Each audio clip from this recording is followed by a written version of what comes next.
Good afternoon, everyone. Welcome to the Sports Jedi Network Bronx Bomber Strike Back podcast. It is the watch along this afternoon with the Yankees in a wonderful game in a pitching duel with the Texas Rangers. Gerrit Cole, Nathan Eovaldi. Folks, I am the Don of the watch along.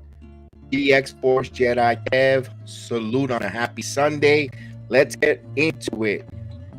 As you saw, I did a couple of video shorts, and we got a little bit of a rant and also a little bit of news. Before the game, we saw Donaldson storm the way. Reporters wanted to ask him. The clubhouse was open for reporters. They wanted to talk with Donaldson about his recent struggles. He had no time for you guys. I had no time to talk to you. He stormed into the manager's office. Now, what does that mean? You could interpret it. You could see it many ways. We also saw that with Aaron Hicks. We saw Hicks was getting profusely booed out of the Yankee Stadium. It wasn't healthy for not just for the team, but for the environment, for the person.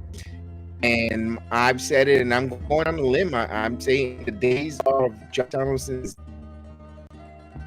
in a Yankee uniform are numbered. Wouldn't be surprised at the end of the game. We get word in between the off day. Tomorrow, Yankees have an off day before they go on the West Coast to play the Athletics. And I wouldn't be surprised if they announce that he doesn't make the trip. Maybe that's what it is. He wants clarity. If he's going to make that trip across country, just might as well release him where he could get his things together in home here in the Bronx or New York, wherever he's living. And I think those days for Donaldson, wouldn't be surprised Yankees make that move. I think that would also get the fan base off their back a little bit. I'm said it here, and you guys want to copy and paste it on the other folks that listen, go ahead and do it. Just make sure you said it, you heard it here first from the Don of the watch along. Make sure you get the proper credit there, Paisan. Aiden, hello, Aiden, salute. So let's lower the music down. So the Don has spoken. So we had the Don has spoken moment there. And let's go. It's beautiful Sunday afternoon here on the Sports Jedi Network. And let's go right into it. We have a hell of a pitching matchup. The pitching matchup is Nathan Eovaldi, 9-3, 2.80 ERA versus our ace Gerrit Cole, who is an 8-1 with a 2.64 ERA. And you see all the numbers there. And, of course, the Yankees and the Texas Rangers in the rubber game of a series here, the finale. And Rangers are 47-29. They lead the American League West. And the Yankees are currently third at 42-35 in the American League East. Now, you see the numbers there. Let's see. Let's make a bet. You want to make a bet this evening or this afternoon. Here it goes. The Yankees are a favorite at a 1.5 run on the money line at a -105. The over and under, 7.5 runs total at a -115. Remember, bet with your head, not over your head, and good luck. Also, you want to put that in a parlay. You know, maybe you want to combine Nathan Eovaldi's and Gerrit Cole strikeouts. Boy, they strike out a lot of hitters. You know, maybe there's a 12 strikeout total. You take the under, you take the over if you want to put that part of your parlay. You could actually put double play balls. You know, neither one of these pitchers are double play ball pitchers. You could have so much different fun on a Sunday afternoon, and the matchup alone is just going to be intriguing. So let's go over that. Now we give you the little bit of Don's take here for the Yankees. They only scored 1 run yesterday. Timely hitting, but you have to continue what you did against Luis Castillo, is work the count. You need to work the count. You need to get those deep counts there, and it always starts with the lineup construction. So I've got the lineup, and it's going to lead to my very, very, very serious rant here. And the lineups for the game this afternoon for the Texas Rangers. Now, nothing really changed. You see, the Rangers kept the lineup all 3 games pretty much the same. Only thing they changed the designated hitter and a couple of hitters from back and forth, but it's the same as we've seen from game number 1 of this series to game 3. Is Marcus Semien at second base, Corey Seager at shortstop, batting second, batting third, the first baseman Daniel Lowe, batting the designated hitter and cleanup hitter Adonis Garcia, batting fifth, the third baseman Josh Young, batting sixth, the catcher Jonah Heim, batting seventh, the right fielder Robbie Grossman, batting seventh, the left fielder Ezequiel Duran, and batting ninth, the center fielder Lodi Travales.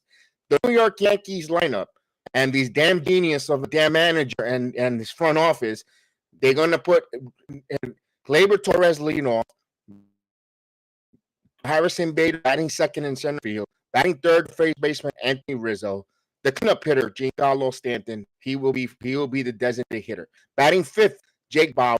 Batting sixth, the third baseman DJ LeMahieu. Batting seventh, Billy McKinney. Batting eighth, Anthony Volpe, and batting ninth, Cedric. Now, why am I complaining? And the game has started. You haven't seen how it pan out, Jedi. What's the big beef? Why are you crying? Why are you? It's not being negative, but here, I'm going to put that lineup one more time. Jake Bowers, as the leadoff hitter, has been seeing a lot of pitches.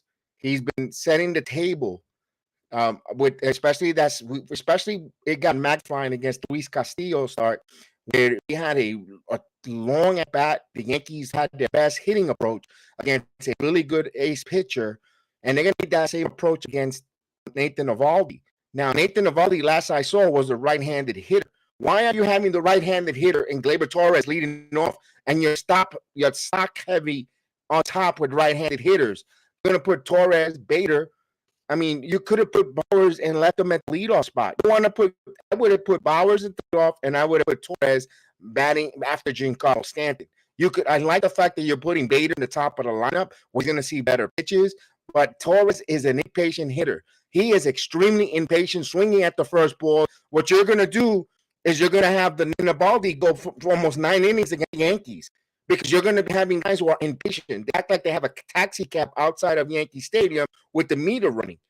We need good at bat, fellas. We need to work the count. We need to get back to Yankee baseball, working the count, 3-2 counts, fouling balls off, becoming outs. We saw that yesterday in win. We saw 9. We saw it on Friday night. 9, 7 pitch at bats, 9 again. We want to keep those pitch counts elevated on the Texas Ranger team, who, by the way, they're good pitching staff. And the Yankees, kudos for the Yankees pitching. Even in the loss on Friday night, the pitching was not the issue, it was the hitting. And also, you need to be a little more aggressive. Manager, you need to be more aggressive. You have a runner who runs. If you have base runners that could run, put them in motion, folks. Please put the players in motion. Make the defense uncomfortable, and you cannot be sloppy. You have to take care of the baseball. You can't give your opponents extra outs, although yesterday they were very okay. Friday night, not so much. So you see the big difference there on the keys of the game. And, of course, salute. As we say, Aiden is in the chat. Mr. Steve, all in mano, salute, my brother. Salute to you. And he says, Boone is still sticking by John. I wouldn't be surprised, Steve. I don't think he goes on the West Coast. I might be wrong. I said this again.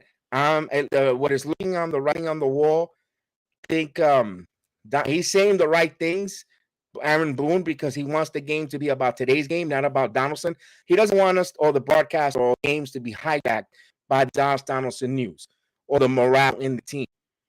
He's going to say those things because, regardless, at the end of the day, we might not like Josh Donaldson, but those teammates, they're a brotherhood who plays with one another in that locker room, and they're all together.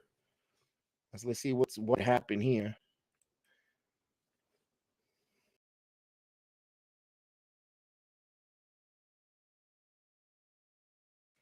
All right, let's make sure that everything is.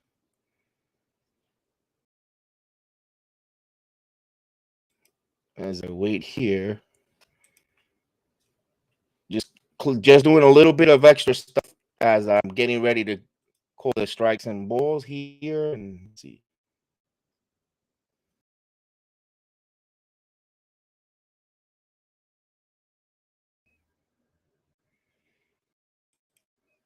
Let's make sure my Rumble app is working, and apparently it's not. Okay.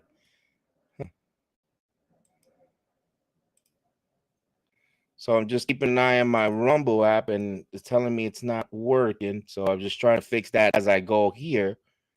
I guess I'm gonna have to do this here. Make sure. No, it didn't work. All right, so we lost the Rumble app. So I thought I had the stream set up, but it did not go through. So no Rumble app. So you see the line up there. So excuse me for that there. Pardon my little maintenance situation there. So we're ready for first pitch. Let's get ready to go here. As I'm going to get some background music for to go. We heard the Don music earlier, and let's go. We'll take me out to the ball game like we always customly do here on a beautiful Sunday. It's 81 degrees in the Bronx, so finally some nice weather for you folks up there in the New York metropolitan area. 81 degrees, partly cloudy, winds out of the west at 5 miles an hour. So a little meteorology report there for you guys there. Here in Florida, it's hot, hot, hot, caliente. So yes, this typical Florida weather, hot, upper nine and close to mid 90s. Excuse me, not upper, mid 90s. Yes.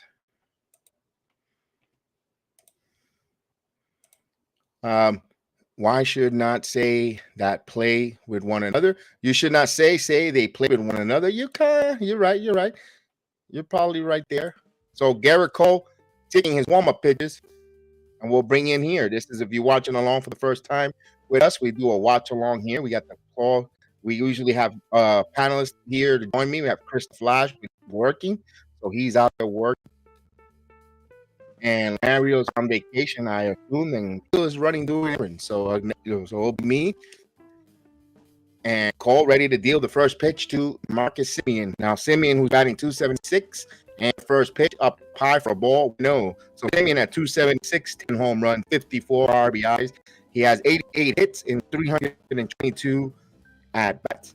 I'll give you Cole's number in a minute. One swing and a miss, one ball, one strike. So Cole with a 1-1 count. He has a record of 8-1 with a 2.64 ERA and 99 innings pitched. He surrenders 27 hits, 106 strikeouts, 30 walks, and 9 home runs given up by Cole.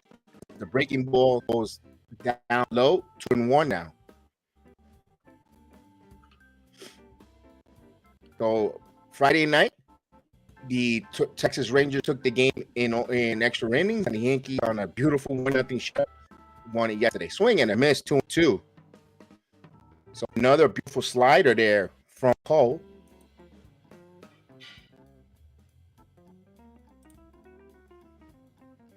The 2-2 to Semien. Line, and this is a base hit over the third baseman. It's going to left field. Excuse me. A slide there, and there's a double. A leadoff double there for Semien.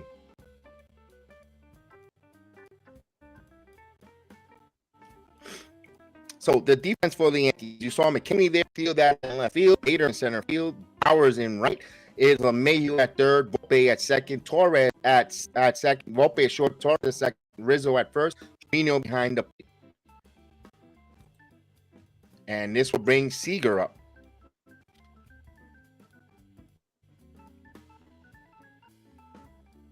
Now, the pitch up high for a ball. 1-0. Now, Seager, who's batting 354 with 10 home runs, 45 RBIs, 64 hits, and 181 at-bats. He's batting from the left side, of course. And the 1-0. There's strike. 1-1. Now, Semien has 7 stolen bases, but I don't think he'll go here. He's at second base. But you got to keep an eye on him. You can't totally keep your eye against him. As Cole checks. And the 1-1 just missed inside. 2 balls and a strike. So it was a fat four-seamer in on the hands.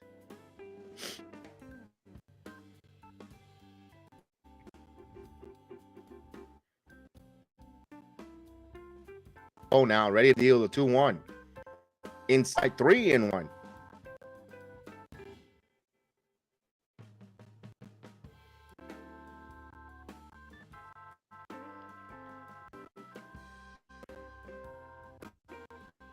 And the 3-1. There's a strike. We got a change up there on 3-1 count. That's dangerous. They're left-hand hitter. 3 balls and 2 strikes. That was very gutsy call there.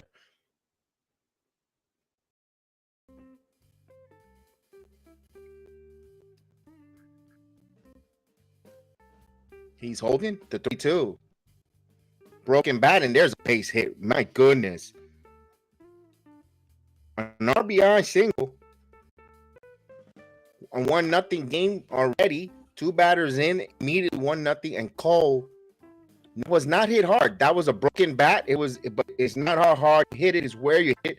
And of course, he got jammed and he hit it where no one was at, and the Rangers up 1-0. Now, one thing I'm noticing for Cole, he's not pitching as quickly as comfortably as he does in the last few starts. He's kind of lingering or laboring, not laboring, but lingering here. So here's Nathan now.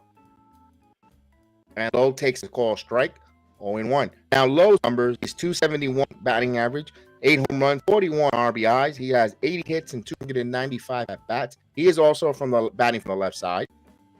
Now Cole with Seager, no one out. Seager, the pitch. There's a call strike, 0-2. Now Seager has 1 stolen bases on the season, so I don't think he's going to run, but 13 pitches for Cole, hasn't recorded an out yet. He surrendered a run with a 0-2 count, trying to get the first victim here. And the 0-2 down low. 1 ball, 2 strikes.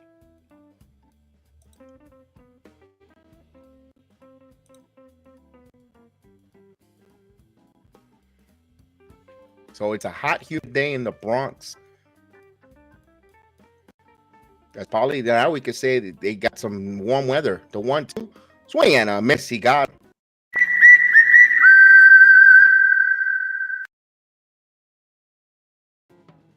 He got a really ugly pitch, a high slider, had so much spin up high. It was so enticing. Flop. Now with 1 out, now here's Adolis Garcia batting 262 with 17 home runs, 60 RBIs. He's 75 for 286 for Garcia. Garcia had that home run. That game, go-ahead home run in the 10th. He swing and a miss on Friday night. That gave the Rangers the victory.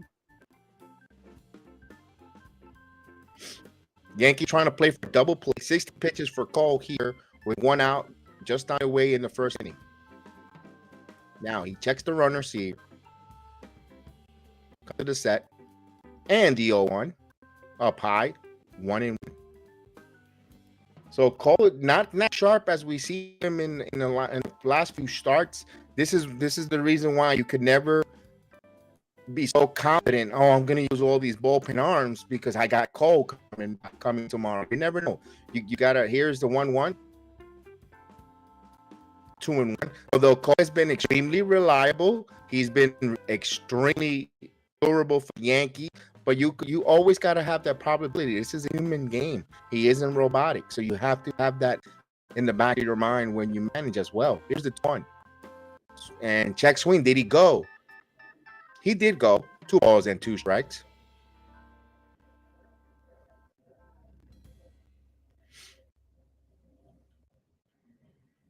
So if you haven't had your lunch, boy, the umpire's name is John Bacon. Just think of that's what I had for brunch. Nice bacon.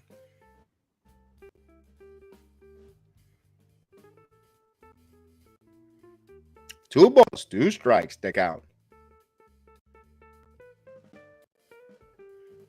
Cole checking his runner. He holds. And the 2-2. Cole strike 3.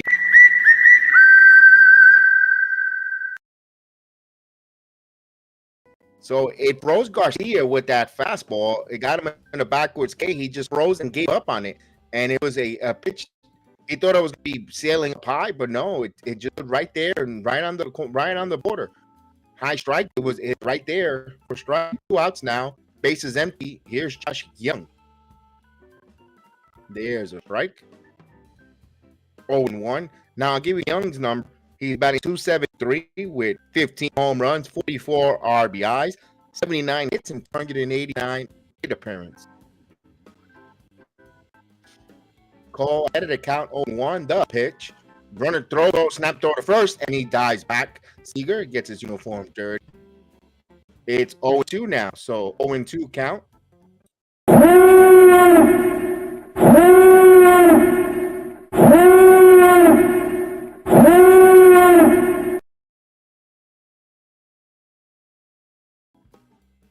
All right.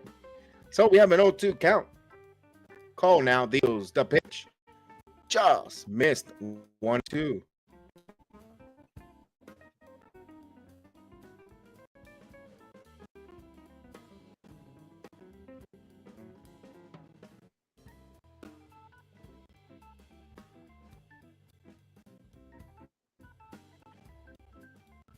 And the 1-2 outside 2-2.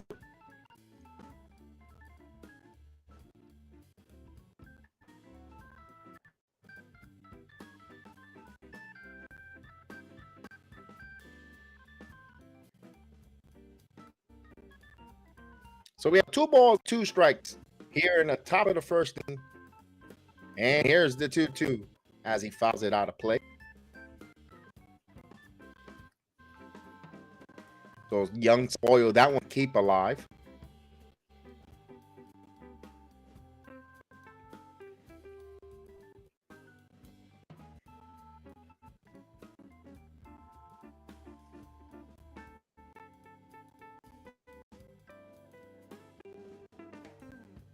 And the 2 as he fouls it again. So this is a inning where Cole's count 26 pitches. It's extremely high for anyone, especially Gerrit Cole. We know Gerrit Cole could get in a rhythm and he could be unhittable. But when you're at 26 pitches in the first inning and a skeptical manager that likes to yank people with 90 pitches, it's not a good recipe of staying in the game. And the 2-2, Cole strike. So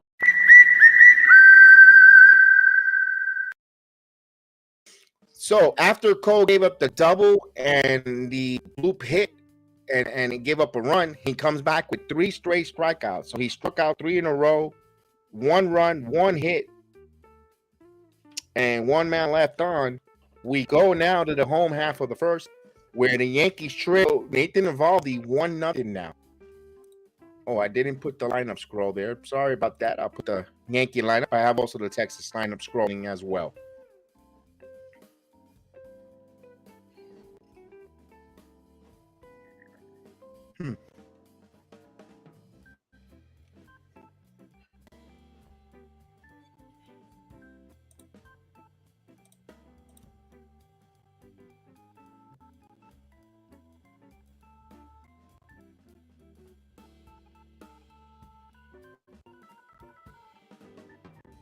So we'll wait here.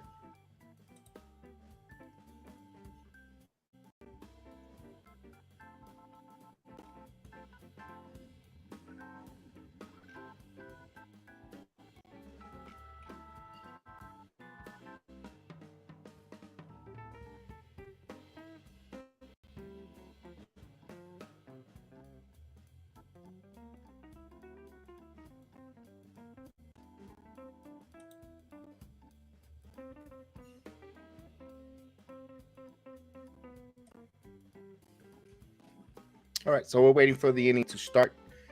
Now, give you Nathan Eovaldi's numbers. Now, Nathan has a 9-3 record with a 2.80 ERA. He pitched 9-2 in a pitch, 78 hits, 96 strikeouts, 21 walks, and he's given up 9 home runs. Stepping into the leader spot, the right-hander Gleyber Torres, which should be Bowers, by the way, but I ranted on that, and I don't know what this front office is doing here. The first pitch here to Torres, take call strike, 0-1.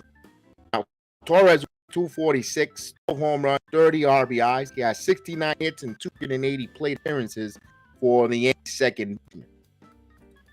And the pitch and swing, 1 ball, 1 strike.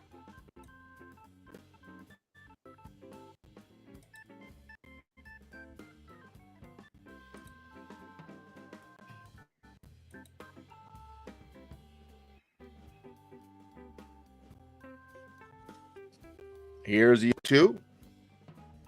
Inside, 1 ball, 2 strikes.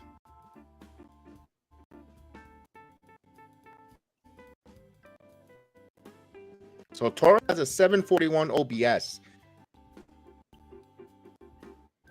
And the 1-2 pitch. 2 balls, 2 strikes.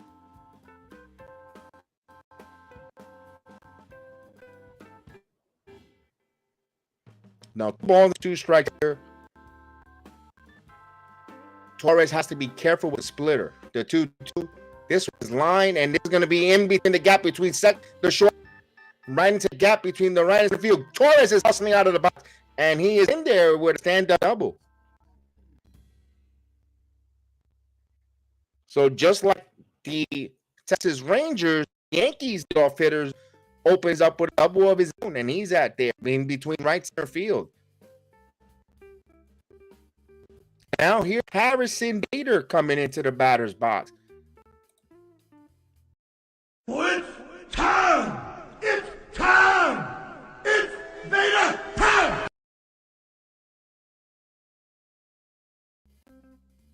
And now Bader steps in, who's batting 245, ball swinging, and he pops up. Foul territory, and it is the seat souvenirs. And he's batting 245 with 6 home runs, 19 RBIs. He's 26 hits in 106 plate appearances. So he's been in the injured, only in 31 games for Harrison Bader. Now Bader's job here is to get Torres to third. And right here, this is where the number 2 hitter has to be a contact. You can't have a swing and miss guy here. And this is something I think they did today here. I have as much hand the pitch. Inside 1-1. As much I complain about Torres, the leadoff hitter, but I got to give flowers and kudos that they put Bader in the number 2 hole where he's going to make some contact here.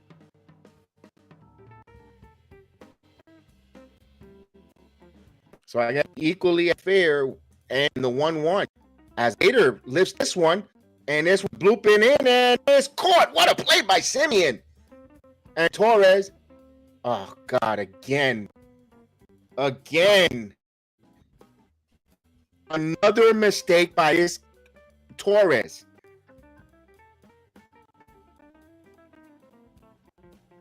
You gotta know your situation here, Torres.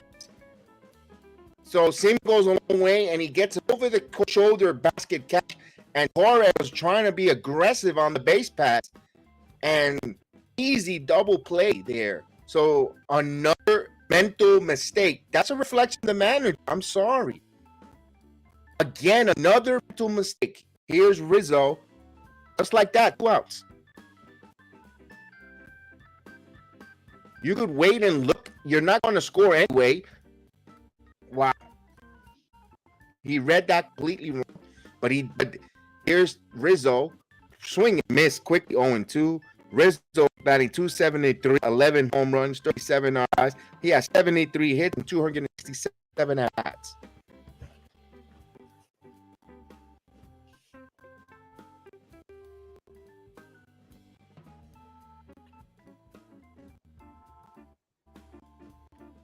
And the 0-2.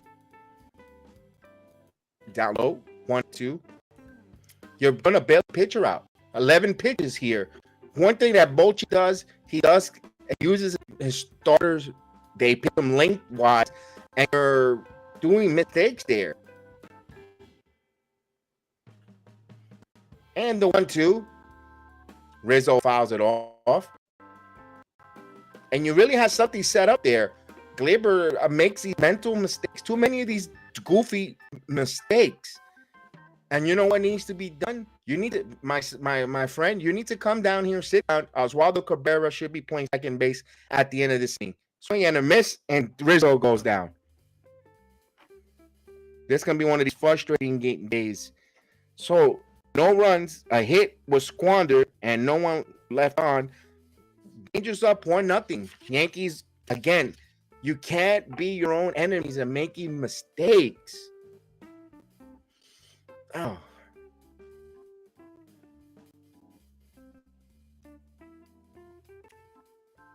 Let's put the Texas Ranger line up there. I'm the manager. I'm sending a message. Too many mistakes in the past month of June.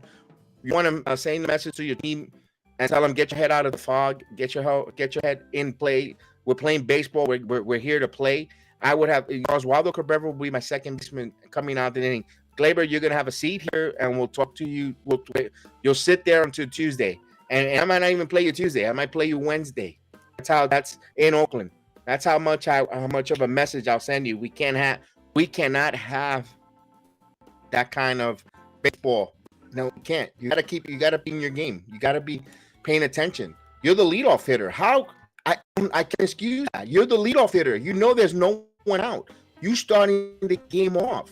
How would you get caught on that play at second base? How are you gonna get doubled up? That's just unbelievable.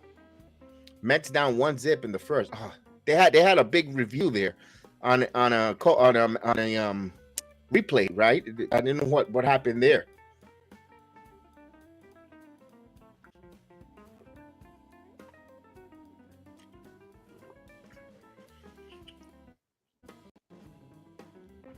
So we'll come out here. Go Cole must saying to my God, I gave up a chance to even this out, and we gotta. Here's Jonah Heim. Now Jonah Heim, who's batting .279 with home runs, 54 RBI, 69 for 257. The first pitch, and this one is shot. Get 2-0. Oof. Jonah Heim said this one for a solo shot. He went to Cats. He had the corned beef brisket last night because he got there. 418-foot shot for Jonah Heim and 106 miles.4 at velocity. 2-0. This is the reason why you can never blow your bullpen. Oh, I got Gerrit Cole. I could use anyone. This is why you gotta be careful. This is a human element game. These are not robotic fellas. So here's Grossman. Grossman was batting .227, and the pitch Robbie takes it air for a strike. 0-1. He's batting .227 with 7 home runs, 32 runs batted in. He's got 47 hits and 207 plate appearances for the left-handed Grossman. The pitch. There's a strike. 0-2. So Cole, my guy, my base runners does wonders at second base. Could have tied, and he just didn't concentrate. First, he got caught on the first pitch fastball for a home run. 0-2. Swing and a miss. He got him with another strikeout. 4th strikeout of the game for Gerrit.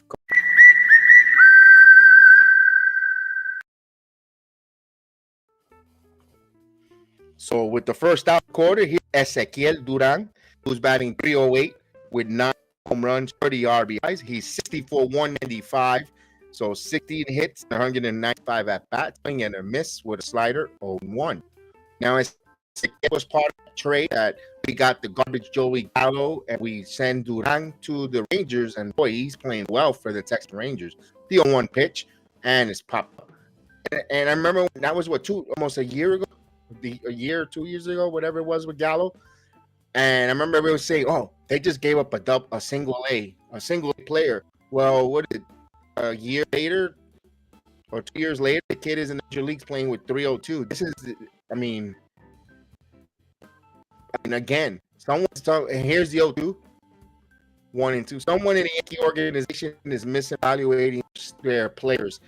I think, and sometimes it's hard because when you have a biased eye, but I'll tell you one. Someone in the Yankee organization doesn't know how to evaluate our own team. I say, get this one, and like that, he hits it in between the wall and goes all the way to right. I say, Duran could run. He's on his way to second, thinking for 3, and the throw comes a little wild. Duran is on with a double. He is hitting They're hitting really good against Cole here. And Duran, look at that swing. He had a lively, violent swing, and in a good way. Unlike Gallo swing, you compare they swing no matter what at their best. This kid looks like he's going to be a really good player, man. Good contact hitter, pesky contact hitter, probably flirting with over 300 batting title flirtation. While we traded him for garbage Gallo. Here's Tavares, takes the call strike, 0-1. Terrible.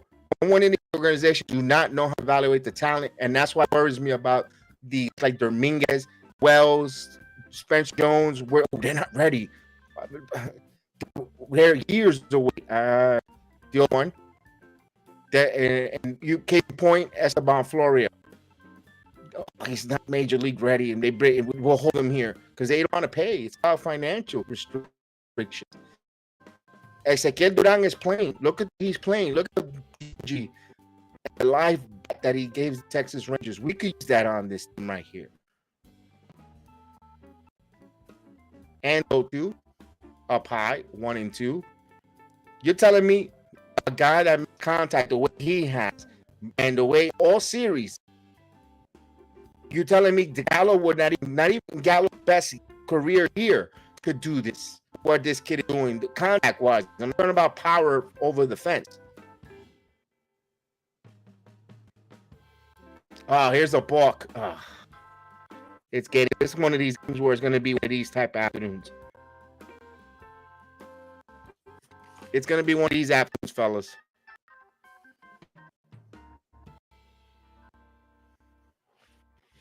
And you have Nathan Eovaldi with a 2-0 lead. Runner at third now, 1 out. So I think they'll bring the infield in. You have a 1-2 count here. Timeout is called. And Cole is lingering. This is normally 38 pitches here for Gerrit Cole. He's lingering. He's not getting the ball and throwing. And you tell something's wrong here because he's lingering. He's not feeling well, maybe. Or 1-2. Outside, 2-2. Maybe the heat. It's a human afternoon in the Bronx. Maybe one of the first human afternoons that Cole is going to deal with all season since spring training. 2 balls and 2 strikes here. And this one going the opposite direction, and there's base hit. Put a good bat on the ball. Slide. Kenny slides to cut it off. He's trying to go for 2. And the throw is in time. RBI and the Texas Rangers are hustling. 3-0. Lordy Torres was running to that box. They're hustling. They're running the base pads. They have a 3-0 lead on the New York Yankees here with Gerrit Cole. Ugh. Now they're going to challenge the play at second. They're going to look at it.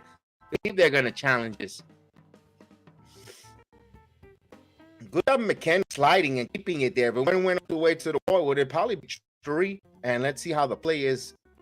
Tag. Let's see. No, he's safe. He did come off the base, but Gleyber denied. The runner goes third. The play to 3, and he is there, safe.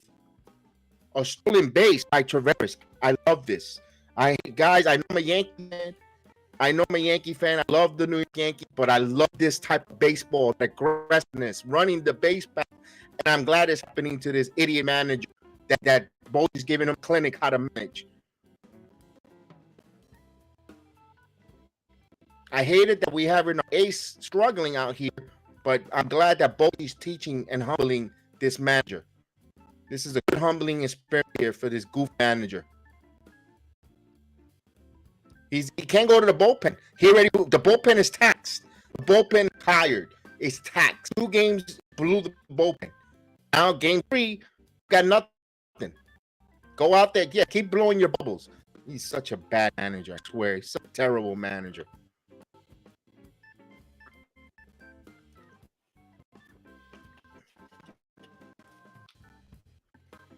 Gerrit Cole, boy, struggling. 41 pitches here.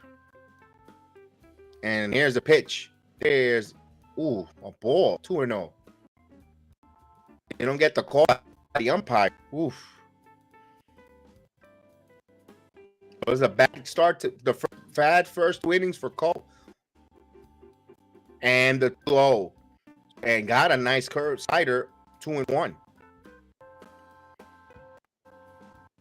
So the infield is in for the Yankees, trying to cut that run here with Simeon, who's really good here. One swing at him. Yes, he blew that by him. 2 balls and 2 strikes. Just going a 95-mile-per-hour. It was a cutter. It looked like a 2-seam fastball, but they're calling it a cutter. Call with a 2-2 pitch.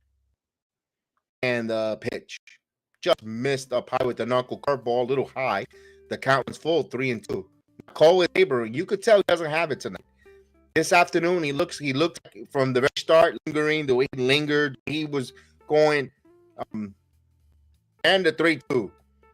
This is grounded and foul, just foul there. I could tell, because usually he hits the ball, he's ready to go, he's sharp. Give me the baseball. Here, he's laboring, using as much of his pitch clock as possible, holding a lot of uncertainties. What is he going to do? Overthinking instead of it come throw free, but he has a 3-2 count here.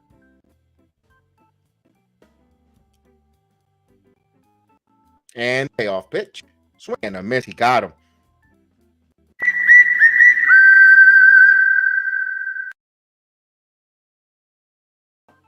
And he got 5 strikeouts in the afternoon, but he's getting up hits.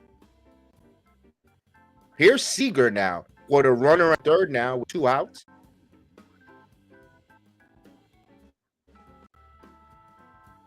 And the pitch. This one is in the air to center field. Bader now checking it. Bader makes the play. So the inning comes to a conclusion. But the Rangers get 2 more runs here on 3 hits. They leave a man on third, and it's 3-0 Texas. Yankees got an answer here. Can the Bronx Bombers strike back? We will find. For the Yankees, they'll have Stanton, followed by Powers, followed by Mayhew, looking to add some runs on a Nathan Eovaldi there. They had an opportunity in the first inning, but with some base running blunders, cost them.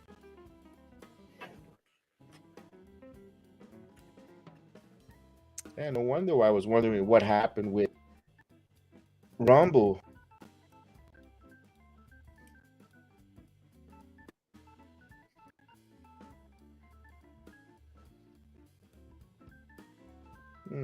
Wonder why it's not allowing me to.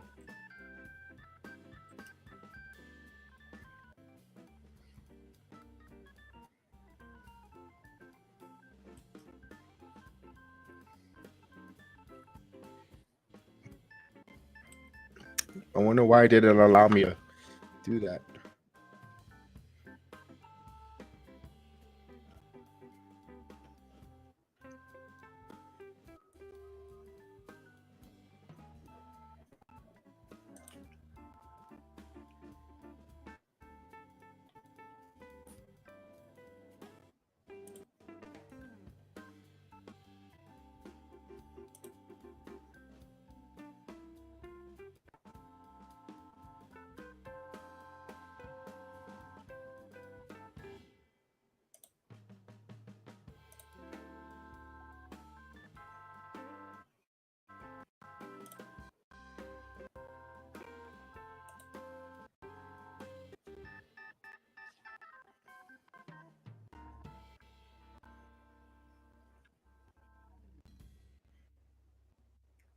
All right, here's Stanton, bottom of the second inning. Eovaldi ready to deal the first pitch to Giancarlo. Takes the ball down low, 1-0. Now Stanton, who's batting 187, he has 6 home runs, 13 RBIs. He's 20 hits and 107 bats. And the 1-0 pitch. Inside, 2-0. So now the Yankee offense needs back up at their ace. You know, he's struggling. This is going to be one of the hitting shoes we're going to need to be.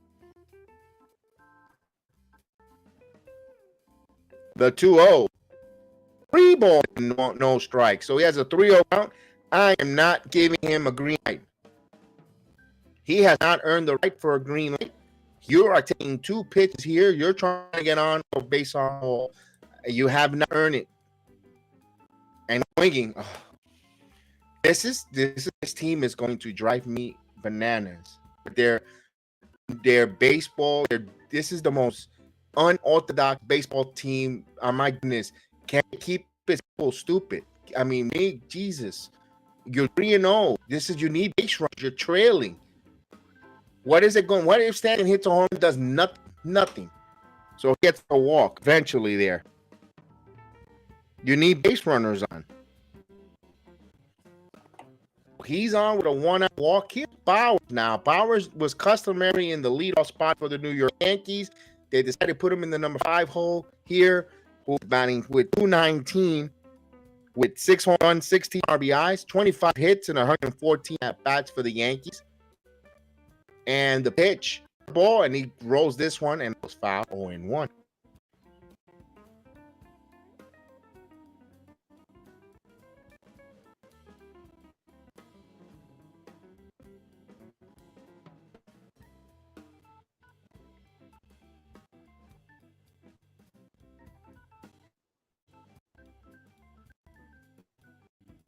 And 0-1, curveball, takes a strike, 0-2. Stanton's not going anywhere. Day one, they don't want him to run because he pulls a hamstring. And secondly, you want to keep that base runner first and second hoping as a snap. No, throw out a snap throw. Misses, 1 ball, 2 strikes. Stanton going anywhere. So all of that from Jonah Heim is just a waste of energy.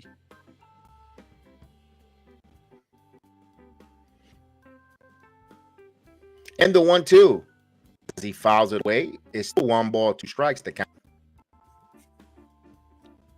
The Texas Rangers have a 2-0 lead on the New York Yankees here. We're in the bottom of the second inning with no one out. Stanton, the base runner at first. 1 ball, 2 strike count, 2 batters. The number 5 hitter. 22 pitches for Eovaldi.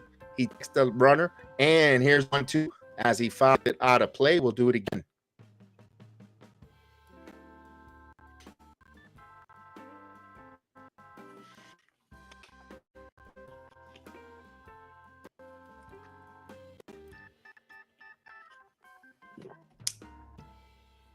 So we have a 1 ball, 2 strike count here.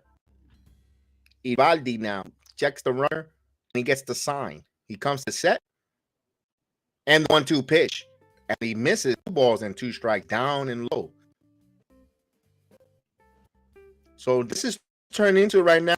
It's going to be a 7-pitch at bat for Bowers. See, this is where you need him at the leadoff spot, fellas, and it's not to overreact because he's got a 7-pitch at bat here, and 2-2. And he fouls it again. This is going to be an 8-pitch at bat. So 8-pitch at battle. He historically, the moral of the story, he's prolonging his at bats. He's making the pitchers work and accumulate pitches. Which these days where there's the starting pitch fall off a cliff when they reach a plateau number. I mean, it's something to look forward here. I like Bowers at bat. Bowers hits this one, rips this one in center field, and this is going, and it is off the wall. It's going to be a double. Stanton going to be held at third, and second and third. So Bowers come up with a big double to center field, and he ain't got something cooking here.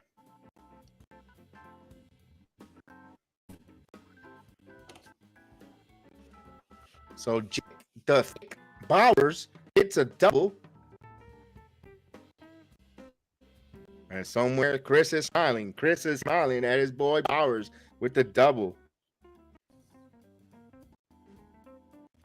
We'll bring up DJ Mayhew now. Now, DJ, you're normally a contact hitter, but these days, he's batting 228, and he swings at the first pitch and fouls it off. So he's batting 228 with 7 home runs, 23 RBIs. He's got 53 hits in 232 at-bats. He's behind in the count 0-1.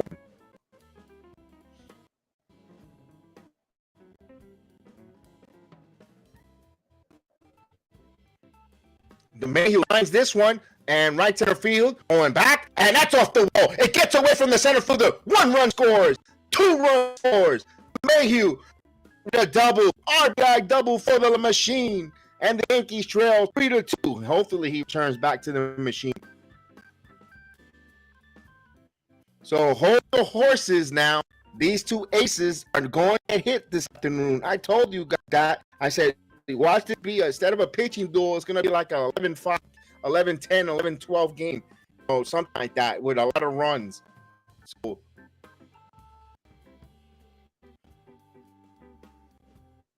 we can mount visit here. So DJ LeMahieu now has something set up here.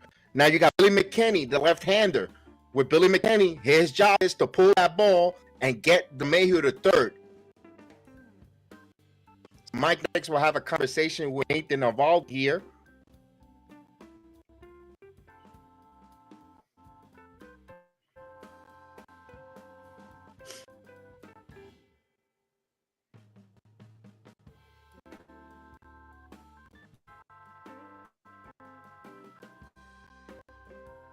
So Billy McKinney, who's batting .320, 4 home runs, 7 RBIs. He has 16 hits and 50 at-bats for the Yankees. Takes a curl in there for a strike.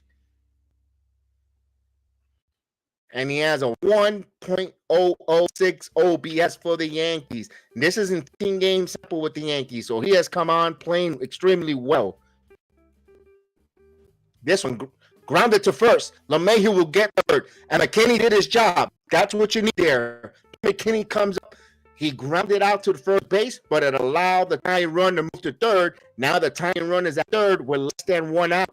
But it brings up Anthony Volpe. Anthony Volpe strikes out a lot. Boy, all he needs to do is be productive, fly ball or a hard hit ground ball. Now, Volpe batting 193, 10 home runs, 28 RBIs, 49 hits, and 254 bats. Here's the pitch. Down low for a ball, 1-0 to Volpe. Now, if he could pitch a run, knock out and see if Volpe get himself up or swing, go fishing, and set up for a double play with Jose Trevino. 1-0. Their strike. Umpire helped him with that one. He did not like that. I did not like that either. That was way inside. That was not a strike, folks. But we saw some controversy of yesterday's game as well. So it evens with Nathaniel Lowe. So it's a 1-ball, 1-strike count. Eovaldi now, the 1-1. There's a ball, 2-1 now. That should be 3-0 right now. It should be 3-0. It's 2 balls and 1 strike.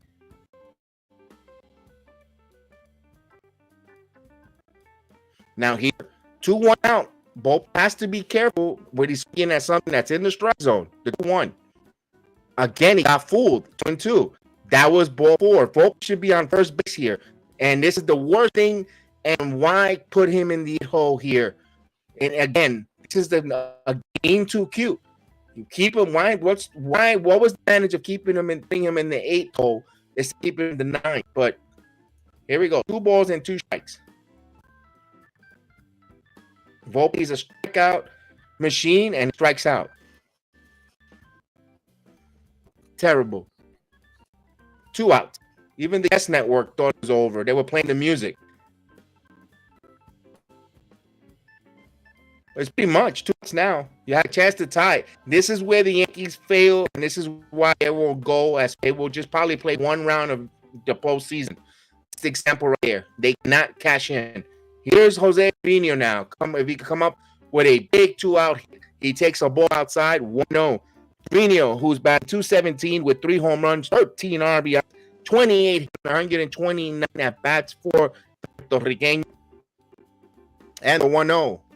Grounded up the rope, but perfectly paid and gets him. So they couldn't get Levine. Now, all this time, these moronic front office had Volpe batting 9th. Out of all the days today, they had to put him 8th. There's your results. That would have been a tying game, right? This game would have been tied if Trevino would have batted where he needed to bat in the 8th spot. But however, good job on the Yankees for getting 2 runs here on 2 hits. They strand the runner at third, but they're only trailing now 3-2. Now, for Cole, you need a shutdown inning. You have to go out there, shut down this Texas offense, who look like they're comfortable tonight on a hot, humid afternoon in the Bronx. They look like they're ready. Their bats are woken up. And the Yankees, for a degree. A couple of hitters got their bats woken up.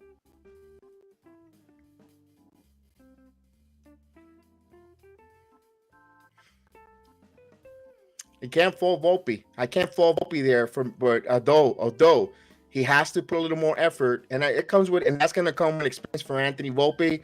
When to lay off for certain pitches. That 2-1 count, that pitch that was going trailing down, that was not a strike. He fell for that one, where the bottom fell off that one. He has to learn when to not let certain pitches go. He would let that go. He would have been 3-1 to count, and who knows how the bat would have went.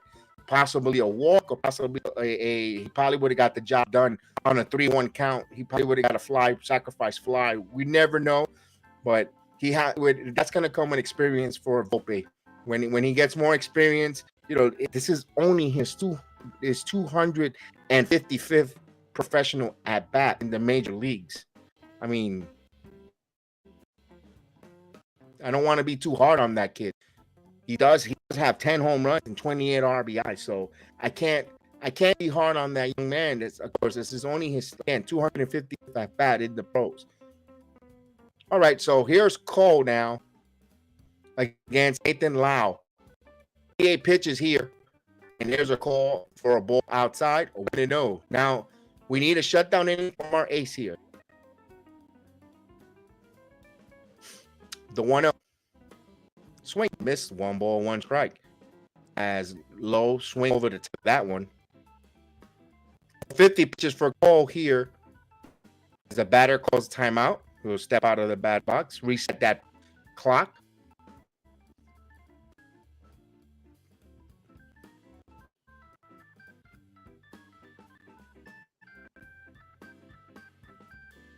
And the pitch, there's a call, 2-1. So this game has more runs in less than 2 innings than they were all series.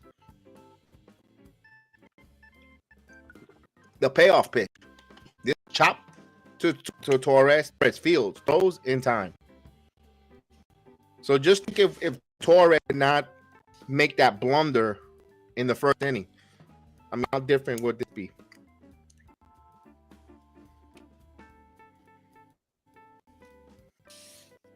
So Low grounds out.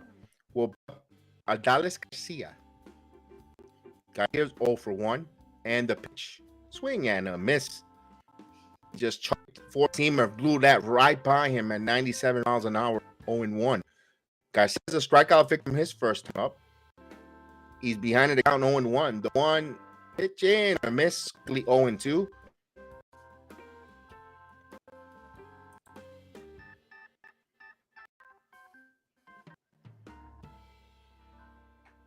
And the 0-2 as he fouls it. Stays alive there. The pitch. That was right there. He didn't swing.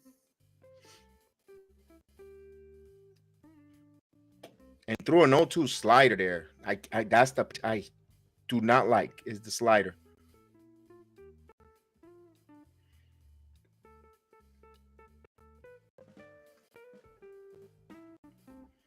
So with an 0-2 count on Adolis Garcia. Here's the 0-2. Swing and a miss.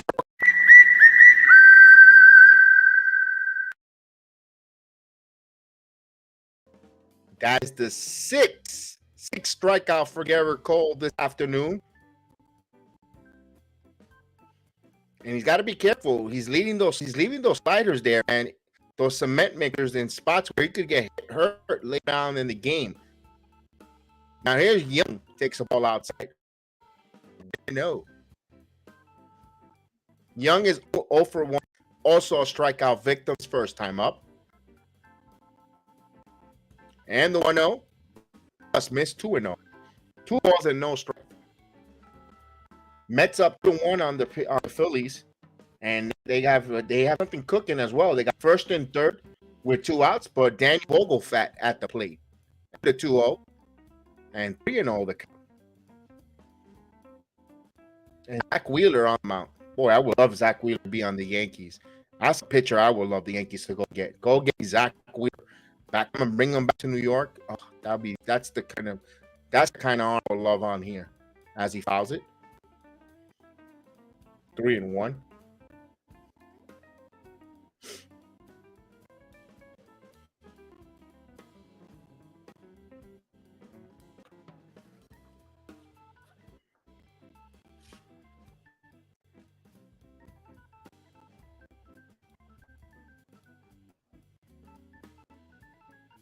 Cole ready to deal. This is 60th pitch here.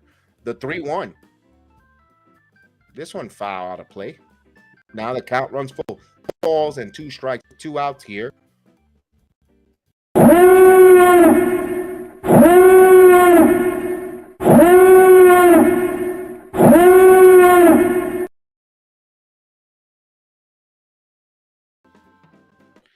And we have here 3-2 pitch coming. As he spoils that one 3-2. In the Met game, Boglefat struck out.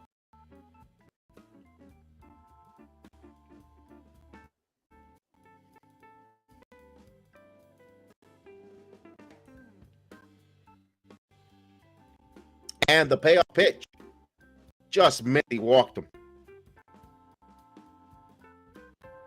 So it's a 2-out walk here for Young. Will bring Jonah Heim. Jonah double this time up.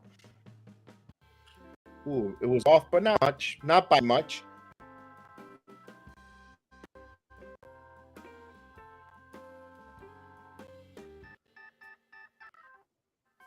So 62 pitches. Home. Actually had a home run, not a double. Excuse me. He blasted a shot. And this one, he's swinging again the first pitch. Fouls it straight back.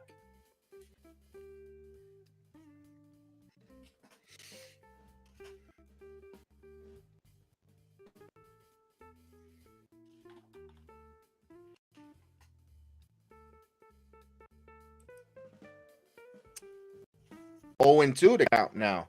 Got a call strike.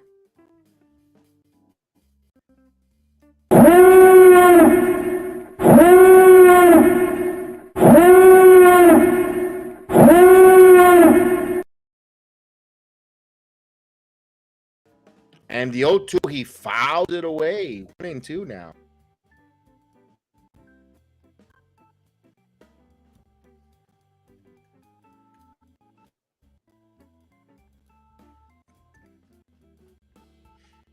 Heim is seeing the ball very well on Cole.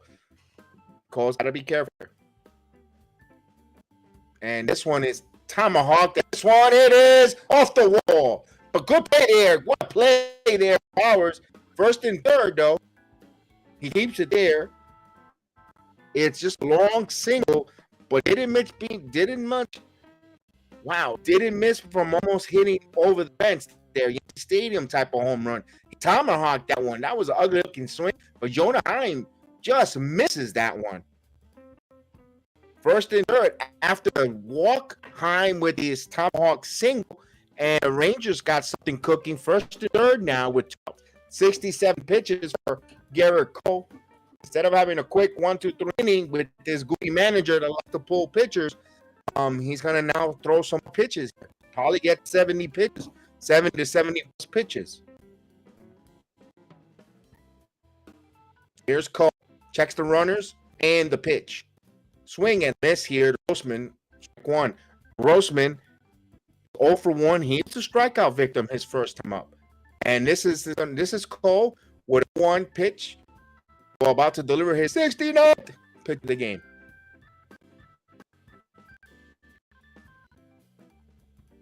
And the pitch. There's a strike going 2 now.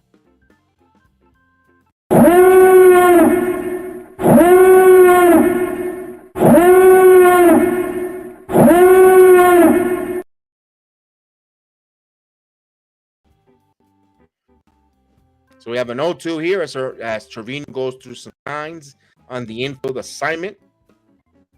And Carrasco pitching. He has a run on third with none out. So Philly's strength there.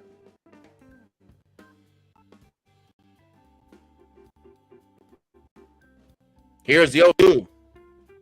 As fouls it. Well, spoils that one. 7-1 pitch coming here from Cole. 3-1. So Cookie Carrasco has a 3-1 count on the Thunder pick, Schwarber. It's a little bit of the Mets keeping you up to date with the Mets for some of the Met fans like Steve in the chat. Here, 0-2 count from Cole.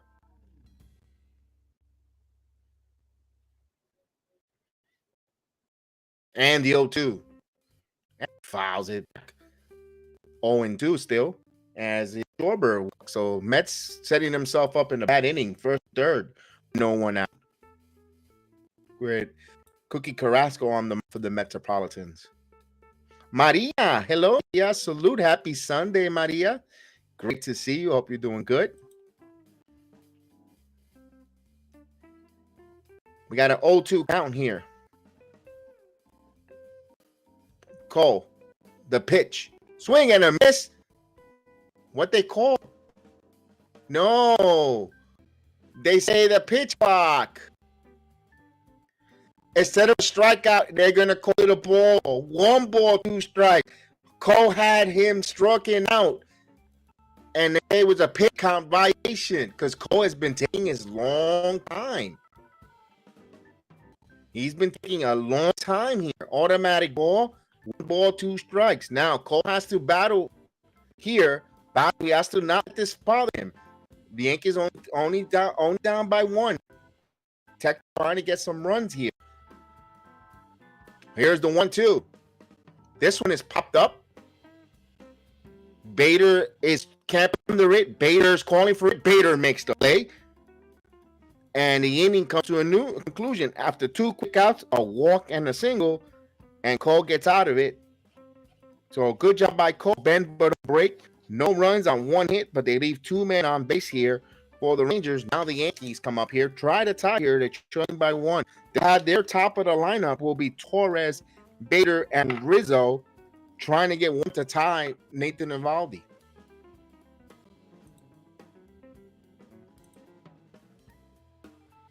Also, the game is tied at 2-2 there with the Phillies and Mets. And there's still nobody out. Ooh, this is a ugly play there. What a Castellano.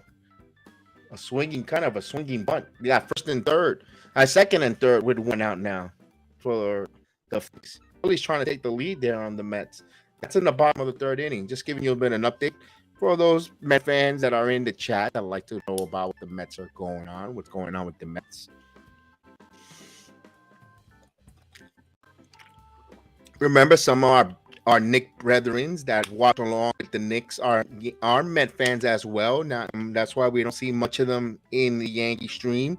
But we give them, if they are, they like to come in and say hello we'll give them an update on their Mets. And Chef Dan is a big Met fan as well, my partner on the channel, so we'll make sure.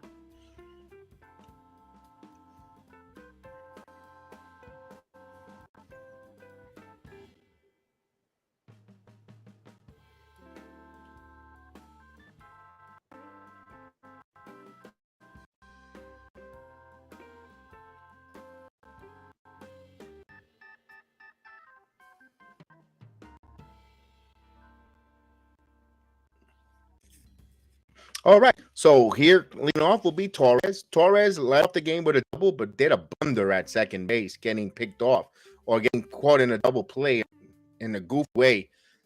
0-1. He had a mental lapse. So here we go. 1 for 1.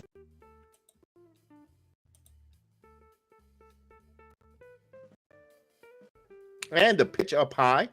1 ball, 1 strike.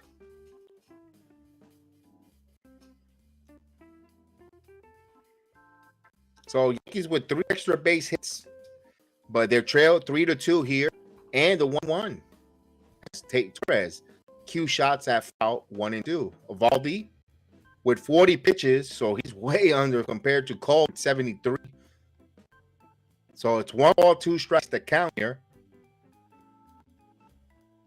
We all thought this was going to be a pitcher's duel, but both offense are here. The 1-2, Torres bloops this one and foul on the off diving from Lowe, who just went all out. I love to see that. 1-2 to count.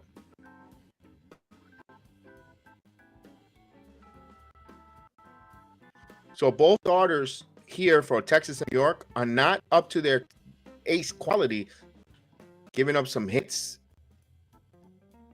And the 1-2. 2 balls and 2 strikes to Gleyber Torres.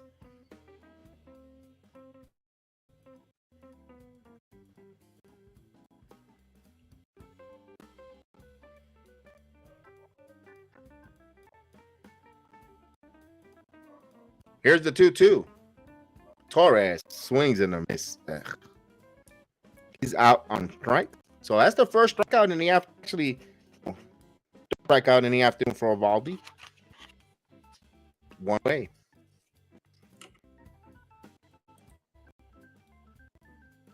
One out. Here's Harrison Bader. Bader it out.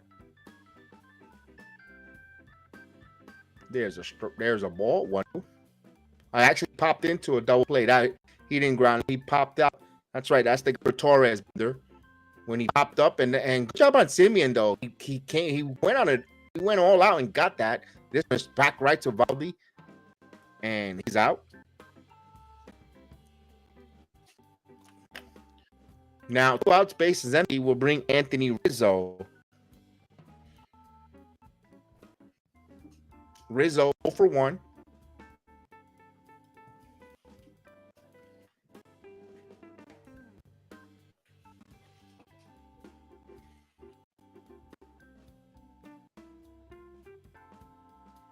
And the pitch outside for a ball. 1-0.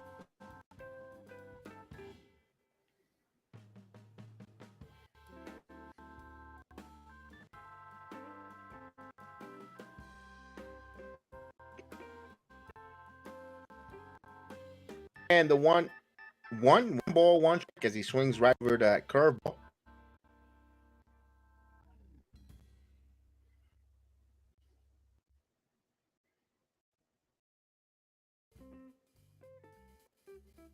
Hands the 1-1 pitch.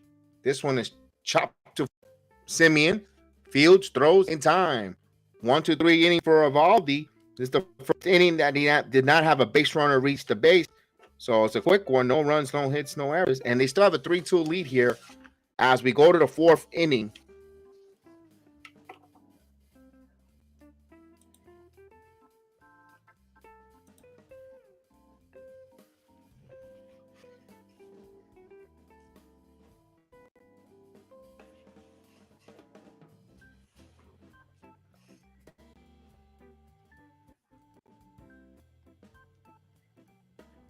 For the Rangers, they have the 8, 9, and 1 hitters, Duran, Travades, and Simeon.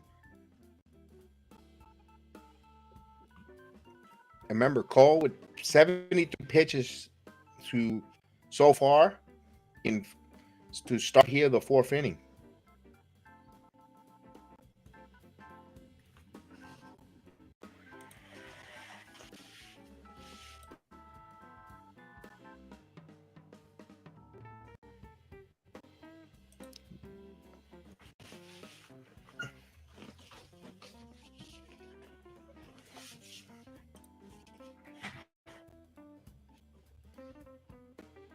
Oh, the Mets got out of that one. They had the bases loaded. Phillies did with less than 2 outs. Had a chance to take the lead on the Mets, and they were actually ahead 3-0 count. Carrasco battled back, got out of that inning with the game tied at 2-2. The Mets were fortunate there to get out of there tied. They could have been a disaster in there where they could have been trailing. So Carrasco got out of that one. He got the fly out to end that inning. Didn't see who was hitting. So here, Cole is finish up his warm-up pitches. And of course, Ezequiel Duran will step in with 72 pitches ready to start this inning for Gerrit Cole. And here's the pitch.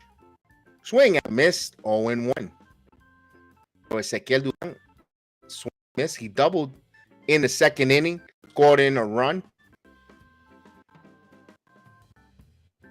And here's the 0-1.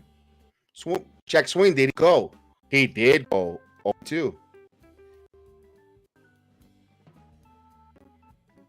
Yeah, I just finished saying that, Steve. I just said that the Mets got out of got on a 2-0 count out of the base loaded.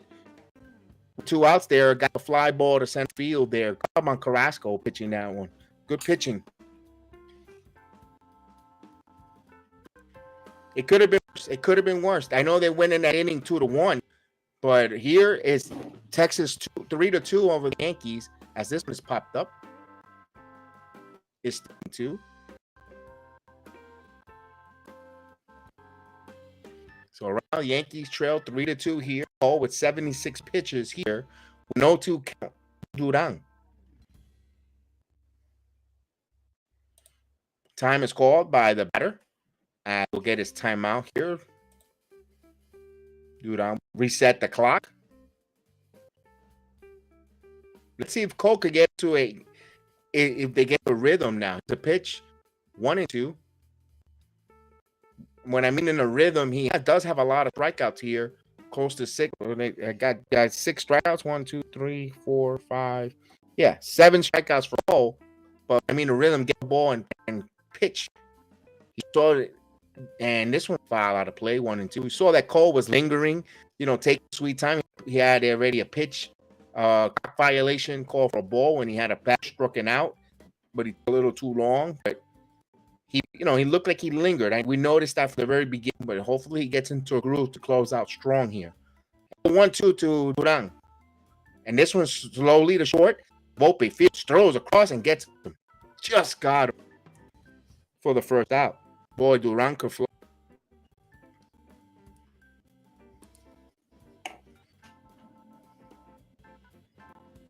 So the rumor of Rodon, that waste of money, he pitched 4 innings. He gave up a hit, no runs, strikeout. Hopefully he'll get back up sometime for the Yankees. And there's a ball, 1-0.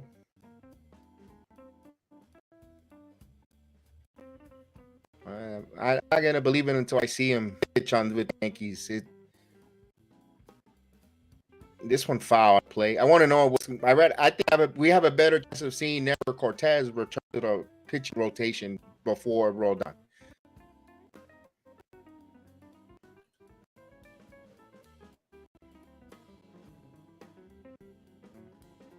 And the one. This one is going to go late into left field. McKinney now backhands this one. Good job on McKinney to keep Taveras into a single. We saw Taveras steal third, and he has some speed. That's a nice play there. Nice play there. Nice play there for the left fielder.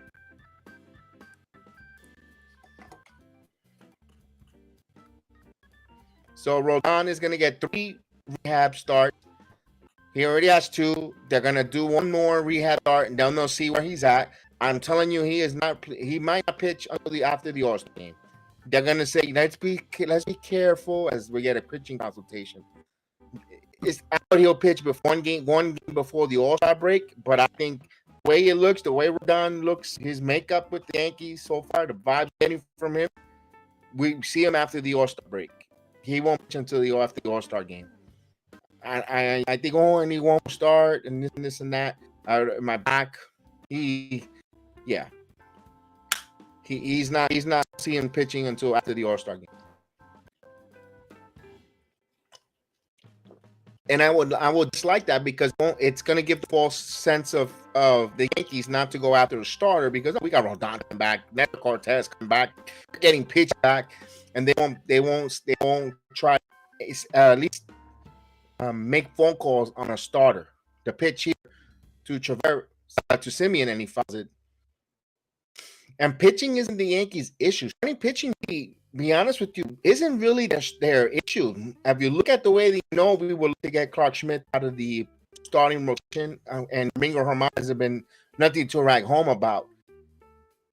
But that's not really the bugaboo here. As a ball, 1 ball, 1 strike.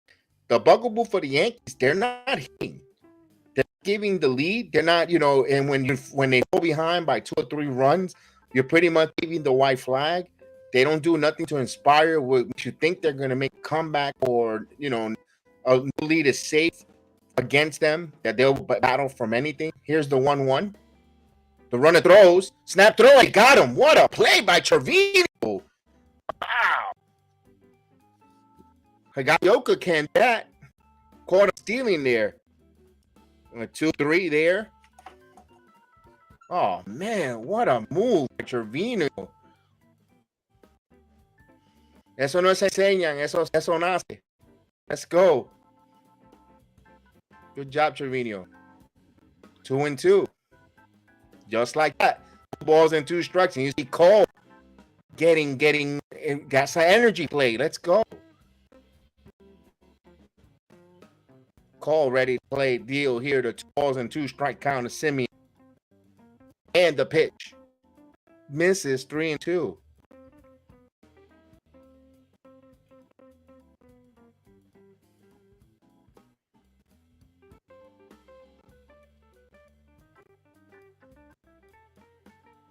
Here's the 3-2 pitch.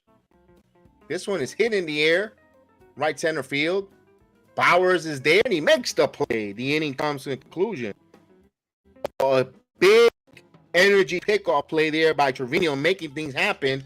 Rangers go down, and now the Yankees will come up. So no runs, 1 hit, no errors, but no one man left on because of that caught stealing. We go now to the bottom of the 4th for the Yankees trail 3-2. The Yankees will have the number 4 hitter, 5 and 6 will be Stanton, Bowers, LeMahieu, and McKinney if anyone should reach to extend that inning. While they're trailed by 1 run to Nathan Eovaldi. Yankees are battling here. They're battling here this afternoon.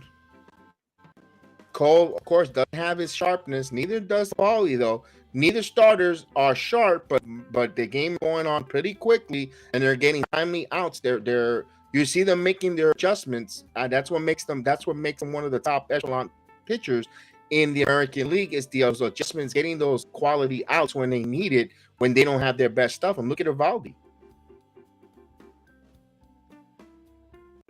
So, Toronto up 4-0 on the Oakland Athletics. That's in the top of the 5th. I'll give you the scores of the teams that were chasing or trying to fend off. Bottom of the 4th inning in Tampa, Kansas City, Tampa Bay, all even at 1-1. So 1-1 there. You saw Tampa lost yesterday, so there's a rubber game of a series there between the Royals and the Tampa Bay Rays. No score, top of the 3rd in Chicago, Boston and White Sox, no score. That's in the 3rd inning. Baltimore and Seattle are tied at 2-2. That's in the top of the 5th. Baltimore. Seattle's trying to finish up a road trip, I believe, before heading back home.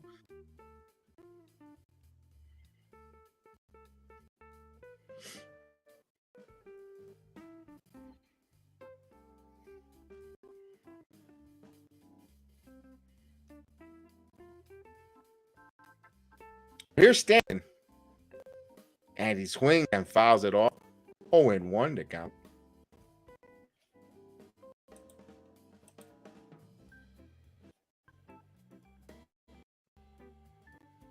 So, Gerrit Cole. And the pitch. Swing and a miss. That's the 50th pitch. 0-2 from Eovaldi. So, Cole close to 80 plus pitches. And Eovaldi 50. Big difference there. Cole is laboring a bit. And the Texas Ranger team battles and work the pitch count inside 1-2. And in a game that I tell you can't, just because you have Gerrit Cole going on, doesn't mean you go and you blow every reliever because you have Cole. You know, you always got to leave something just in case. Wonder who's going to be able to pitch this afternoon for the Yankees out of the bullpen. Probably Jimmy Cordero and the 1-2. As this one is chopped foul. Probably Jimmy Cordero, Mariachi probably will come in. Because he hasn't pitched by some time, and the Yankees do have a day off tomorrow.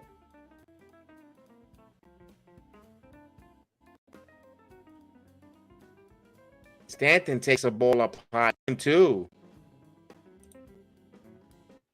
Let's hit. Yeah, let's go. Let's hit. Let's hit with heart. Let's go. And Cole. Here's the 2-2. Swing and a miss. Stanton went pitching on a bad one there. He chased that curveball. That was not a nice looking one at bat there, Stanton. A little bit off balance there. 1 away.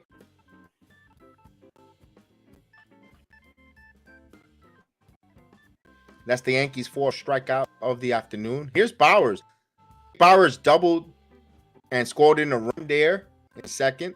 I was ranting, complaining he should have the leadoff hitter, not Torres, against the right-hander Eovaldi, which didn't make sense, but came through in that hold in an umpire spot with a double. Takes the ball inside, 1-0.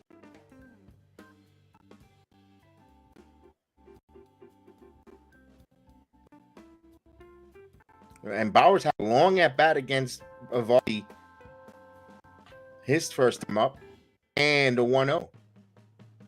There's a strike, 1-1.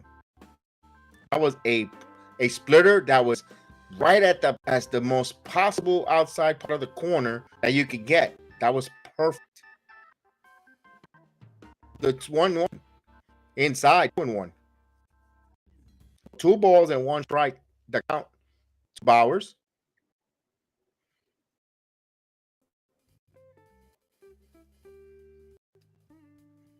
And the 2-1, 3-1. Eovaldi complaining with himself, fighting amongst himself there. Maybe something mechanically he's not doing. So 1 count. And the pitch.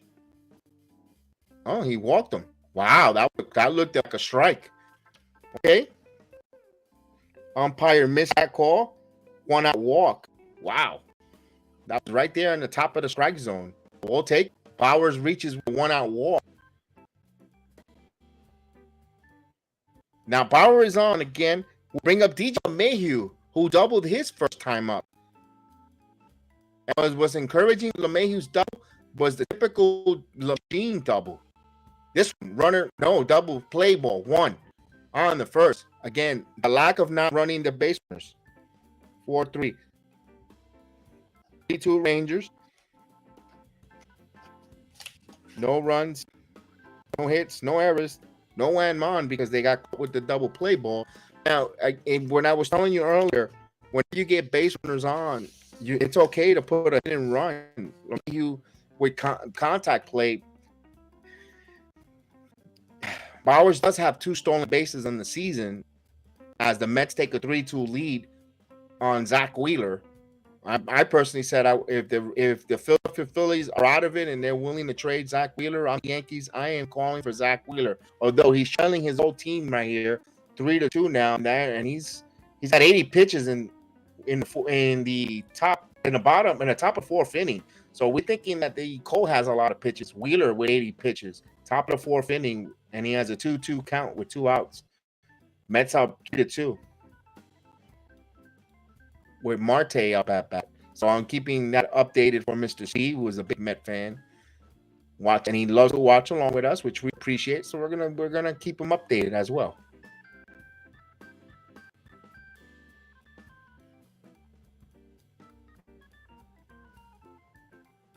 Let's put the Texas line up here. For the Rangers, they'll have their 2, 3, and 4 hitters up. Will be Seager, Law, and Garcia. As the ball gets bait from it on a strikeout, and Wheeler gets out of it. It completes a strikeout from Marte. But the Mets take a 3-2 lead, and they're going into the bottom of the 4th inning for Carlos Carrasco versus Zach Wheeler in Philadelphia. Here we have Gerrit Cole and Nate Eovaldi, where the Rangers up 3-2 on the Yankees. As we go to the 5th inning.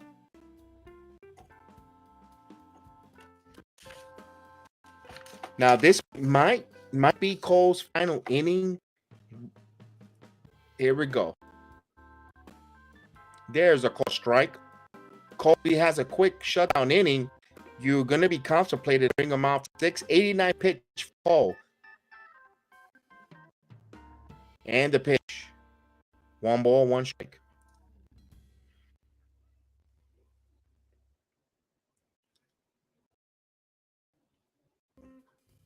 Has a RBI on a ground out, swing and a miss. 1-2. He's 1 for 2 the afternoon. Actually, it was this Seager. I'd say we're putting Seager. 1-2. This one all out of play.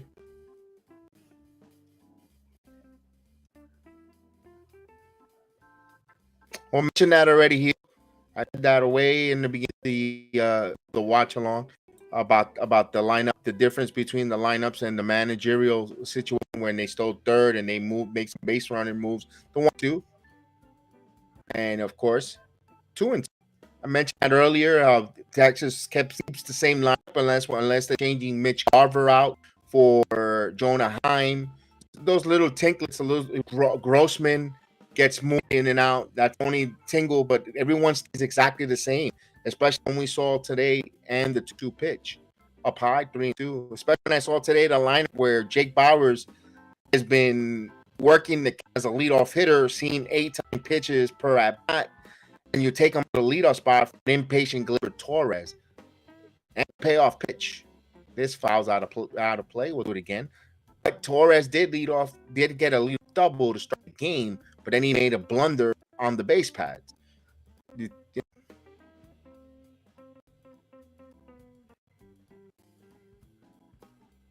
And 3-2. Swing and a miss in the glove. And he gets the strikeout there. Good hold there by the catcher.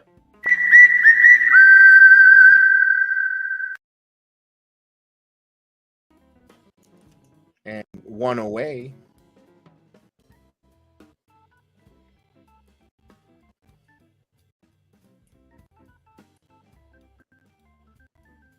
And the pitcher to Nathaniel Law takes a call strike. 0-1.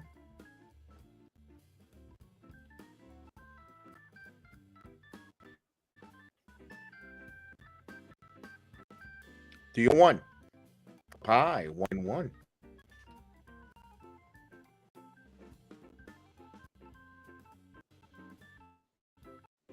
Jimmy Cordero warming up just like clockwork. Buffoon already warming up the bullpen. 98 pitches. We have to. He has a high. He's already at 99 pitches for Cole. Let's see if he gets out. Let's see if he lets him finish this inning. Here's the 1-2. This one laced into right center field. It's going to get here, and he's going to cut it off. But Vader has to turn. And there's the throw. He's going with a hustle double, and he gets it. So with a hustle double, he read that perfectly. The way Bader tracked it down in right center, and when he had a turn spin to throw it back in the infield. Good job there by Paul. And he slipped it by Bader. He slipped out a turn to pivot. Good play there. Good hustle double from Daniel. As he's on second base with 1 out. Now, 100 exact pitches for Cole. Now, here's Garcia. Garcia versus Cole. Cole left a couple of sliders there that were fouled by Garcia previous at bat. As he pits this one in the air to right for first ball swing and makes the play there is Bowers. Bowers gets it back into the infield with 2 outs. Garcia was a little bit impatient there. I know he hit the home run against Michael King Friday night, but Michael and Gerrit, maybe Cole was going to give another slider, but he went with the fastball instead. So 101 pitch here with 2 outs.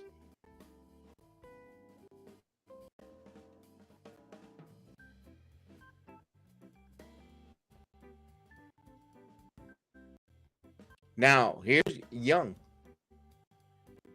And the Young, he fouls it 0-1.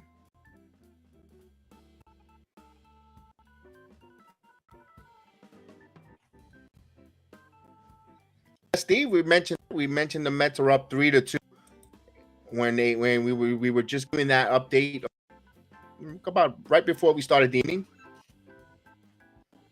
Carrasco still pitching with runner on first, 1 out. Here it's 1 ball, 1 strike. Cole Young. He's 0 for 1. And you got Sosa at the plate for the Phillies.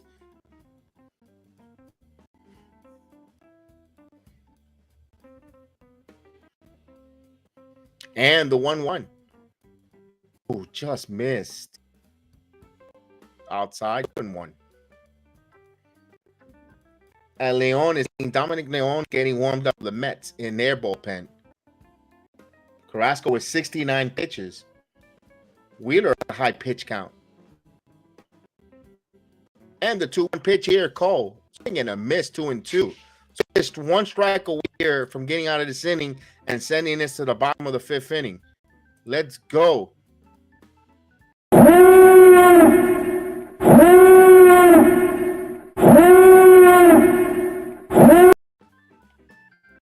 Cole now. Runner at second, checks the runner with 2-2 pitch. Here's the pitch as he fouls it. We'll do it again, 2-2. So he's gearing up and throwing the cheese there, 99 miles per hour. No, that's fine, Steve. That's fine. No, that's fine. We'll keep you updated as much as we can. As Carrasco gets a big strikeout there. Oh, Sosa. So 2 outs now. Runner at first. And that's the bottom 4th inning there in the Mets. Here, top of 2-2, the pitch. Line, and there's a base hit. It's my run. Oh, he keeps him there. All right, 1st and 3rd. 2 outs now. Here comes Buffon.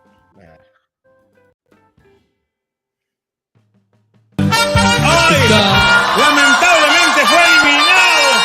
¡Qué pena! Fue eliminado el participante. Lamentablemente fue eliminado. ¡Qué pena!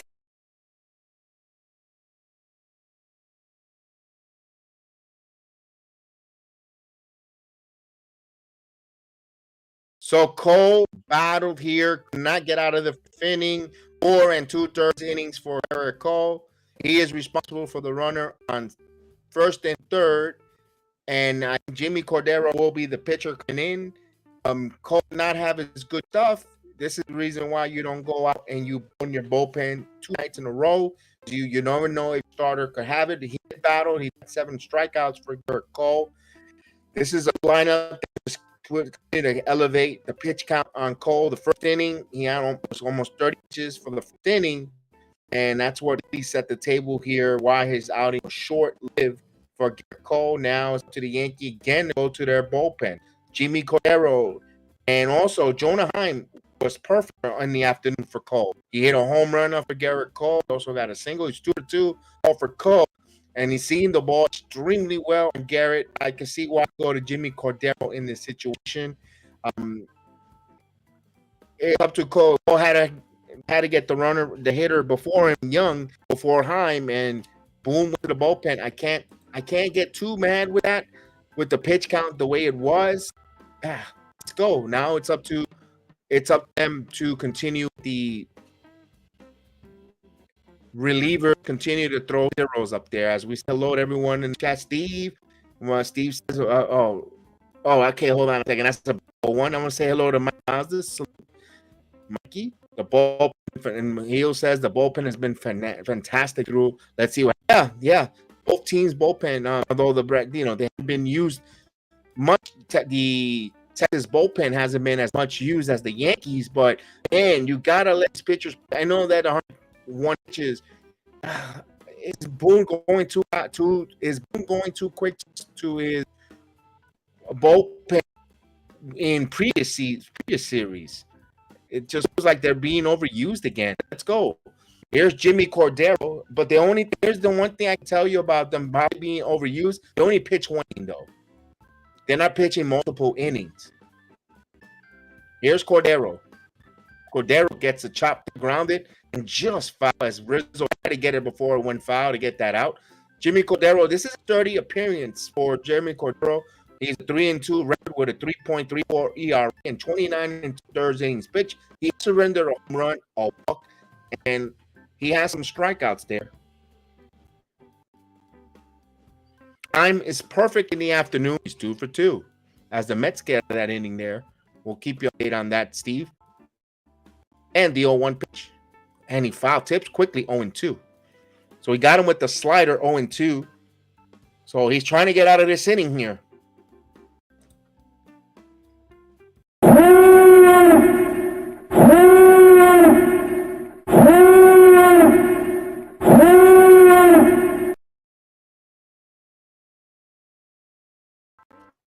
Here we go. We have an 0-2 pitch. Arrow now, keep it there. He looked at the runner at third and the 0-2, and he fouls it away. Do it again.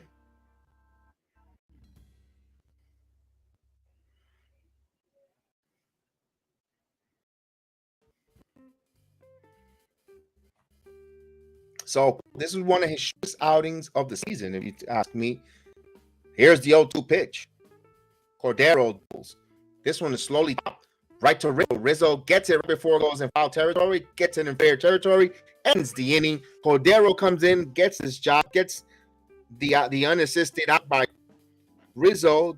The Texas Rangers score no runs. They had 2 hits. They leave 2 men on base. We're halfway through the game. Yankees trail 4-3. All the Yankees coming up. We'll have Billy McKinney, Anthony Volpe, and Jose Trevino coming up, trailing by 1 against Nathan Eovaldi. As the Mets hits a home run, they're up 4-2. And let's see, that's 109 exit velocity for Jose Lindor. Lindor hits a solo shot, and the Mets take a 4-2 lead over our old friend Zach Wheeler. I want Zach Wheeler on the Yankees. I've said it time and time again. Oh, let me go. Yes, let me go right back. Thank you, Steve, for reminding me. Thanks for reminding me. It's a basketball question. How about Randall and Mitchell Robinson for Joel Embiid? Why not? If that's what's all going to take, why not? Why not? Joel Embiid, yes. You're updating in center. You also got Obi Toppin that will slide in there in the power forward position, or even if you do some moves, whatever the case is, yes, please. I love that one. I don't know if what the financials and all the restriction is. We'll see. I love it. Yeah, I definitely on that one. As we say, thank you for Derrick Rose. Derrick Rose's career as a New York Knick has come to a conclusion. They declined the $15.6 million option on Derrick Rose, making him a free agent. Doesn't mean he could sign, I believe, with the Yankees, with the Knicks for money if he chooses. But even if he returned, Derrick Rose was nothing but positive for the Knicks. Even though he didn't play last season, maybe he might be done as a basketball player, his body wise. But man, what he to the Knicks 2 years ago and what he's brought on that bench has been phenomenal. Work with top and quickly. So here's McKinney, and he takes the ball 1-0. Now McKinney lined him up, had a productive out. He grounded the ball and allowed LeMahieu to get to third, although LeMahieu was left-handed. Here's the pitch, swing and a miss. 1-1.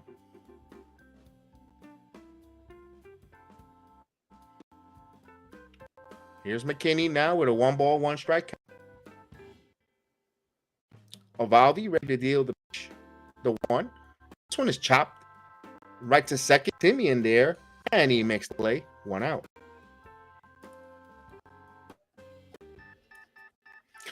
Bring up Dave D. LeMahieu. LeMahieu 1-for-1-2. Is it LeMahieu? Volpe? No, it's Volpe. I almost went out batting order. Here's Volpe. I said LeMahieu, now it's Volpe. So it's Volpe now. Volpe, in a move, I scratch my head and pitch. There's a strike. The manager wants to do so much splitting. I know you were talking about heel that the Texas Rangers at the same lineup mostly through the whole series. Just a couple pieces were moved. Here's the 0-1. This afternoon, one of my bugaboos was Bauer taking him out the leadoff spot and put Volpe in the 8th hole. Instead of leaving him in the 9th, he's fine in the 9th. You've gotten 10 home runs from that 9th spot, and you moved them. And what happened first time around when you need a contact hitter? LeMahieu at third with less than an out, he struck out. And what happened? What did Trevino do? He ground out where it could have been a tie game. Again, the things that 2-2, and Volpe has to do a better job as well. Volpe's a strikeout machine. He's got to make contact, especially runners in the scoring. When there's no one on base, if you strike out, that's different. But he has to he has to take his talent, his ability to hit to another level when you have base runners on. Regardless, if it's at first, second, third, he needs to have a better combination, a better approach in his hit, the 2-2. And he swings and a miss. He went down again, strikeouts. He's chasing.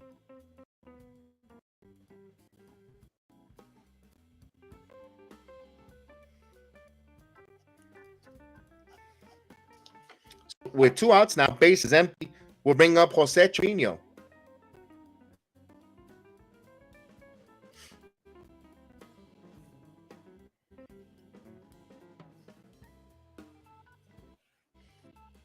And Trevino hits this one to right field, but right to warning track. And the inning comes to a conclusion. A quick inning. Now Eovaldi looks like he's settling down here. Quick inning, no runs, no hits, no errors. Now go to the 6th inning where the Yankees trail 4-3. I don't know if they're going to Jimmy Cordero out there pitching. We'll find out in a moment.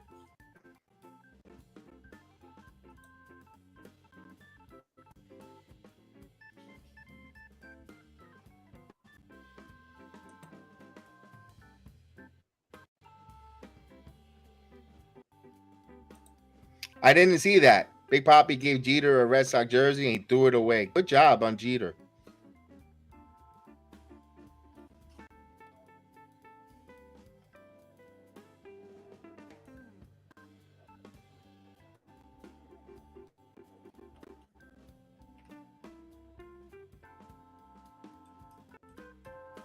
Good job on Derek Jeter there, throwing that jersey away.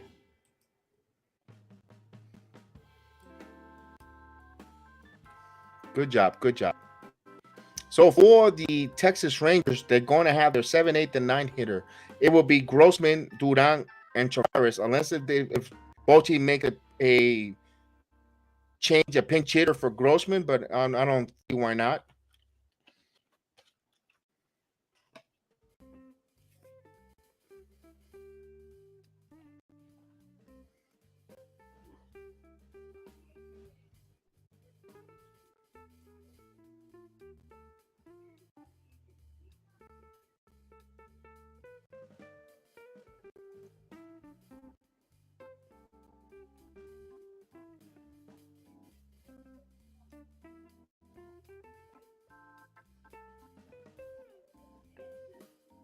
Yeah, I'm gonna take a look at that, Steve. I will definitely, after the game is over, I'm gonna look for that one. I'm gonna look for it. I'm gonna look it on Twitter, whatever it is, or on YouTube. I'm definitely get that. That interests me.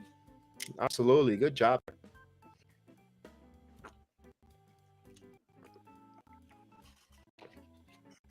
Here we go. Here's Grossman versus as he flips it 0-1 to Cordero.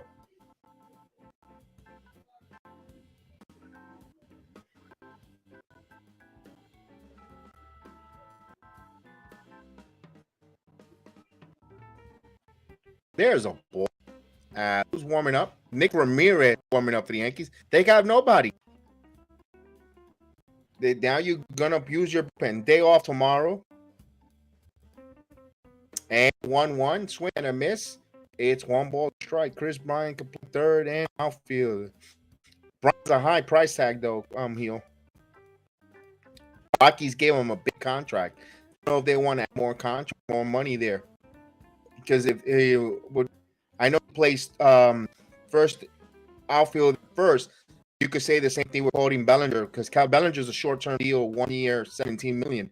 You might as well go for that one as this one.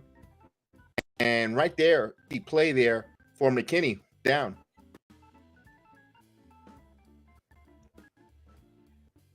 How come you're not getting you Mariachi pitch? He didn't pitch for a week. He only pitched 24 pitches yesterday. He could come in for an inning. You gotta be kidding me. Ron Marietta should be coming in the next reliever after Cordero. He needs work. You got a dog day tomorrow. This one up the middle. There's Torres, backhand, field. I would have Torres to guide him for that ball. Instead of laying it hand, because it takes a kind of a hop and go right over his glove. If he's in front of it, even if it takes a hop and him off his chest, he'll still have time to recover. But he played it perfectly there. Outs.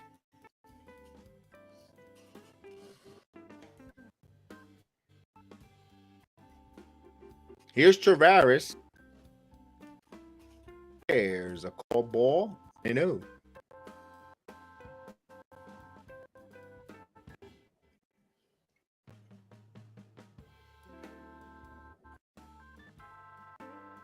Swing and a miss. 1-1. Nah, I don't think they'll go Brian. He'll cost too much money.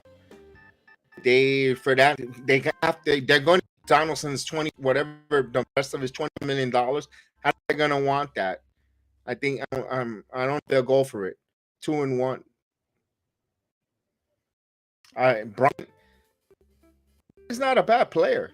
Not a bad player whatsoever. I like what you said. Third man, first outfielder. He can move around, but I think the Yankees think he's a price tag is too high. When he makes finally 3-1.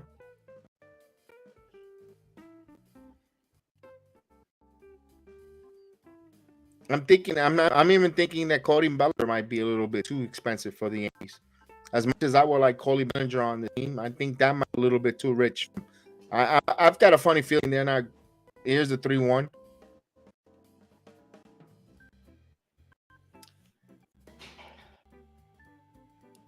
Now they like DJ took a discount. Took a discount instead of the Yankees. I don't think he's going to go. I don't think the Yankees will move. I mean, I could be wrong. Stranger things happen, but I think he doesn't have no trade clause. But I think kind of like an onion rule there. I don't know. I don't see them going to Colorado. Back to Colorado. Though that's good. That will points are well mentioned there. The money and that will help things. But 1-0. I think the Yankees value LeMahieu a lot. They really do value him a lot because he's got a guy who could play. And getting Brian who could do the same thing, but I think they value him a lot. Throw over back to first.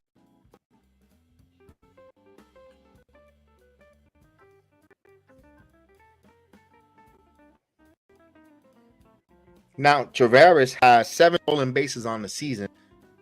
We haven't seen much of the run game, although we saw Trevino has a can down low for a ball. Trevino picked the runner off already.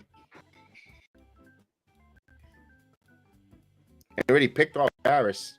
So he's trying to keep him closer. But he has a 2-0 on Simeon here. Yankees 3-2 and Smith 3-0. So Leon is in to pitch for the Mets. Boy, days you can't let anyone pitch for more than 5 innings.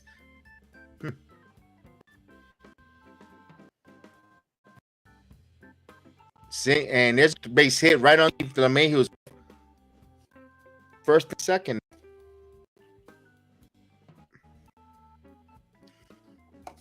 These guys, these third basemen, these infielders of the Yankees, they like to side to Olay things. Although that was a one there for Dito.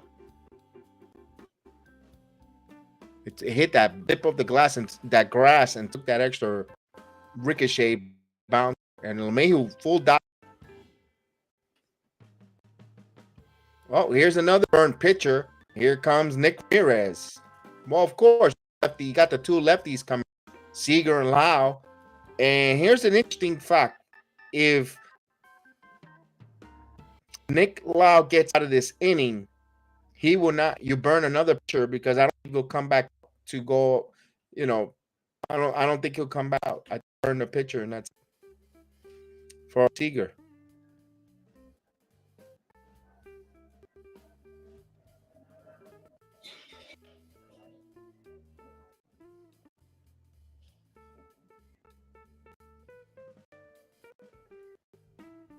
Here's a big chance for Nick Ramirez to really get in the circle trust of the Yankee bullpen or their decision makers. If they could get Nick Ramirez could get this big top lefty Seager here, he's gonna, maybe he'll open some eyes here where, another left-hander with the struggles of Waldy Peralta, Ramirez might get into that opportunity being the number 1 left-hander for the Yankees. Some big important outs from hitters on the left side. That job That job could be in jeopardy for Eovaldi Peralta. Be the number one lefty off the Yankee bull to go up against off left-handed hit. That's a quick thing on the Mets. 4-3 Mets. You got lone pitching to Realmuto and a runner on first with one out. He has a 1-0 count. No news on it, Jerome. And he'll mention a couple of in the chat. So look, Jerome, I don't think the Yankees are going to make any moves. And you're up early, man. It's 3:30 in the morning. What are you doing up? Is that hopefully not labor pains that you're up where you have to possibly run to the doctor? You know, Jerome is going to be a daddy-to-be pretty soon. So at 3:30 in the morning, your wife must be going through some labor. He is in the Philippines watching along with us here. Here's Nick Ramirez, 13 appearance.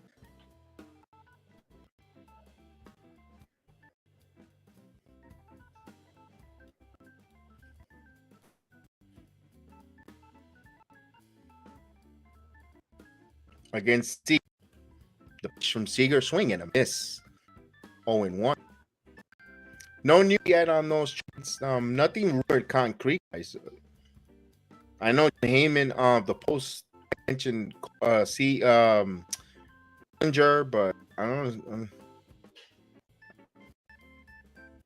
Curve in there for 0-2. He's ahead of the count too, Ramirez.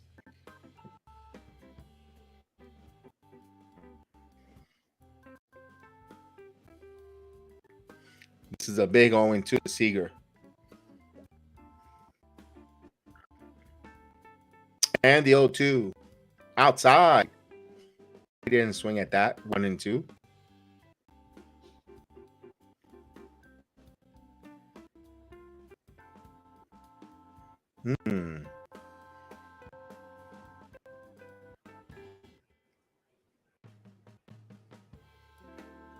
We have a one in town here. The pitch misses. Is square the count. 2-2. So good job on Seager not fishing there and being disciplined there. He's squared this count to 2 balls and 2 strikes against Nick Ramirez. Now Ramirez now has first and second now for the Rangers here. 2 outs. The 2-2. Swing and a miss. He got him.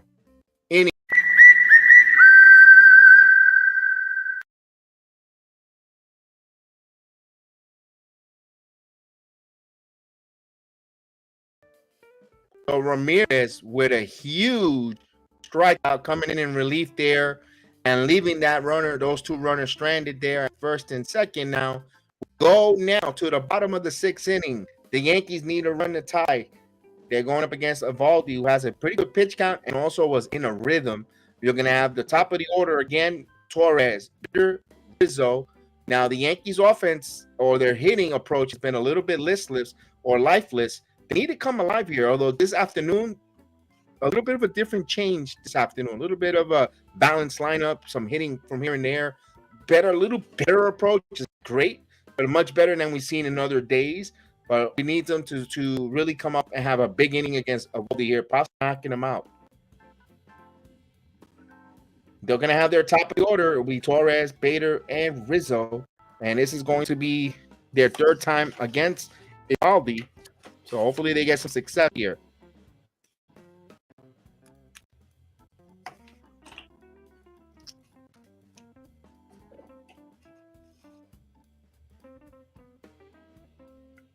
Keep you updated on the Mets. It's probably going to the bottom of the floor, bottom of the 5th there, where the Mets still up 4-3. Although Cookie Carrasco's out of the game. Wheeler might be out of the game as well. Wheeler had a high count.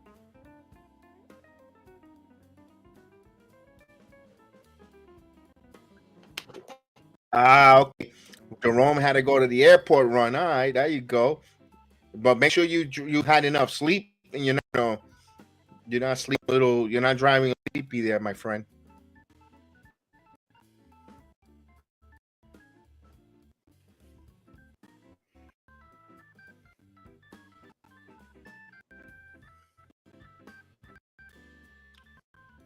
So Torres outside, I'll even throw another 12 pack of Coca-Cola with that too. We could get Zion.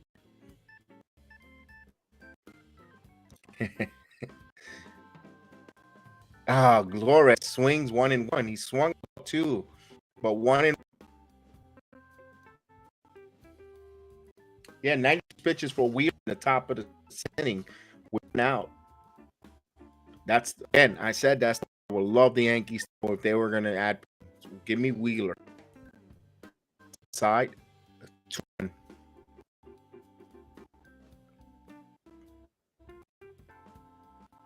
Maria, let's go Yankees. Let's keep Vamos Yankees. Let's go. We want some runs here. Here's 2-1 to Torres. He missed it. No, all the strike there. 2-2. Nice strike. So the count squared. 2-2. Eovaldi does get better through the third time. He's batting average is batting 166. He gets better as the game goes by. In the 2-2. And that runs full 3-2.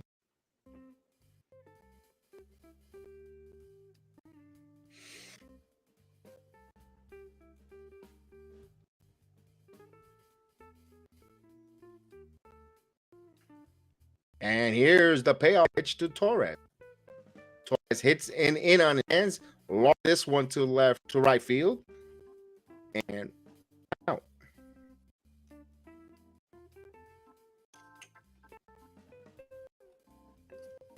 Now with 1 out here, we'll bring up the center fielder, Harrison Bader.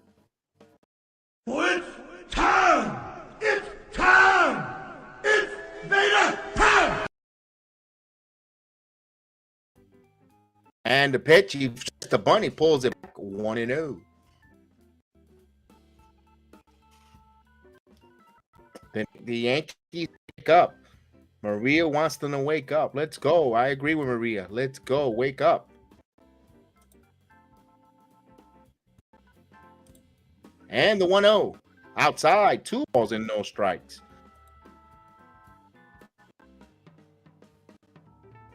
$77 pitches for Nathan Eovaldi here. With out and a 2-0 count to Harrison Bader. And the 2-0. There's a call strike. 2 balls and 1 strike count.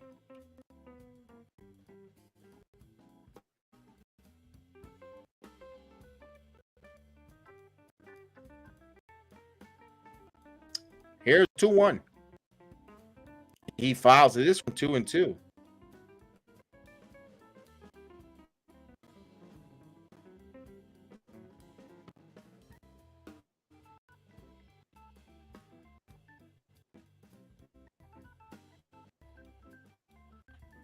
Jonah Heim took a tough one off his knee.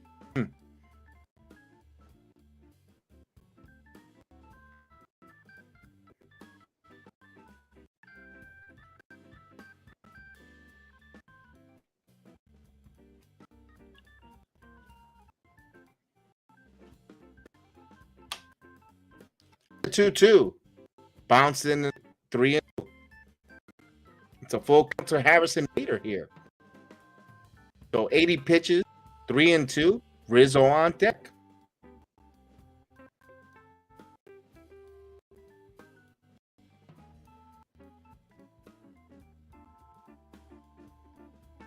And the pair pitch. This one is into and left center field all the way to the Bader's on his horse. He's gonna go through, and he is there with a 1-out double. So he is the master of his domain. Bader hits a double.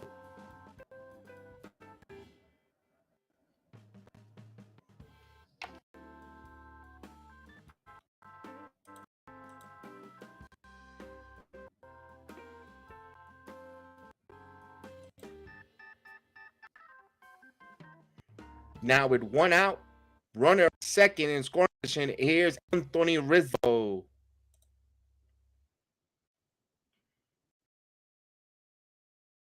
So we have a pitching consultation here as Mike Matz will have a conversation with Eovaldi, who's infield as well.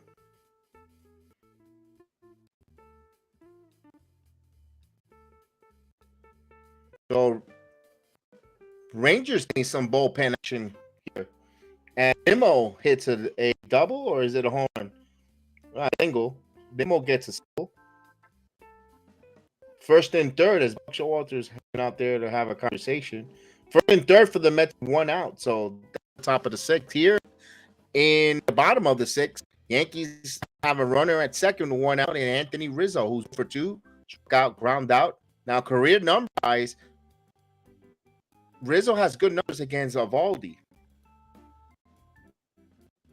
But Rizzo looked like he's turned the corner of his struggles. Here's the pitch. Down low, 1-0. And what a way to turn from that corner. Like, this is because this big clutch situation here for Rizzo. His 380 lifetime hit against Eovaldi, 8 for 21. So he has a couple of doubles, a home. So let's see if we get some luck. Deal 1-0. 2-0. So 2 balls, no strike. You see Eovaldi's kind of pitching to him. Because Stanton is on, and Stanton is, even if he grounds an automatic double play, or if the way these days he's swinging, missing a lot. 2-0. There's a strike. 2-1. So he's nibbling. As Mets knocked out Wheeler out of the game, so they get a reliever. I believe Strom for the Phillies. Here, 2 balls and 1 strike to count. Inside for a ball. 3-1. Do you give him green light? Apparently, looks like they do. Probably not. Let's see. Is he going to swing at a 3-1? He does. He looks like he does swing at 3-1. Oh, let's see what the pitch was here. And where Rizzo grounds it to first, roll over that one. And Bader will go to third. I mean, Rizzo grounded out there. He's frustrated. He should have took a pitch there. He went outside, and there was a ball 4. That was ball 4. He knew he swung at the ball.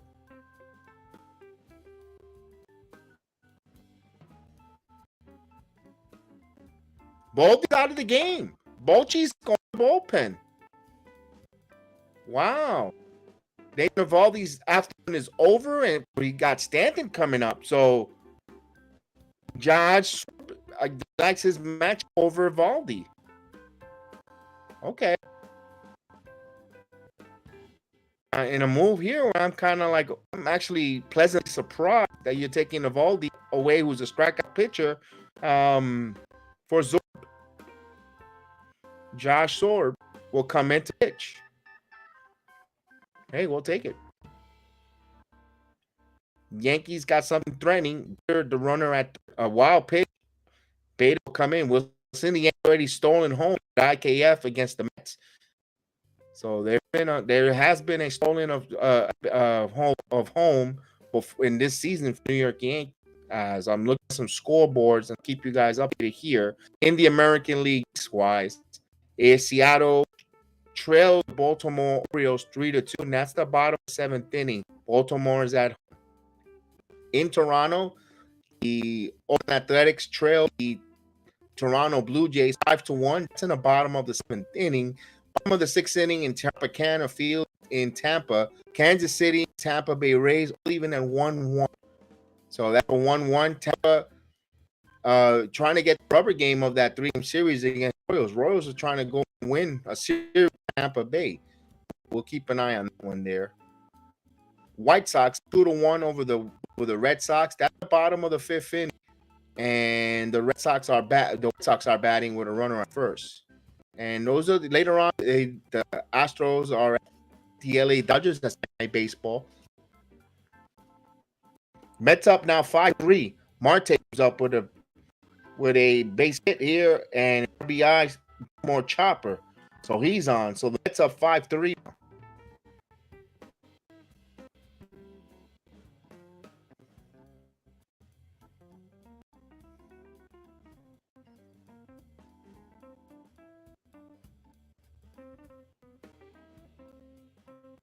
Here we go. Stanton versus the reliever, Sorb. And the pitch. down low.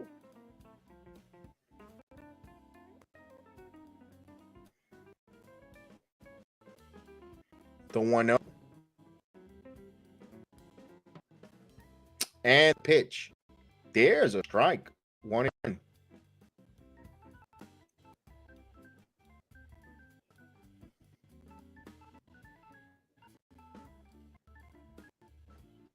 Here's the 1 pitch to Stanton. Check swing. Umpire still called it a strike. 1-2.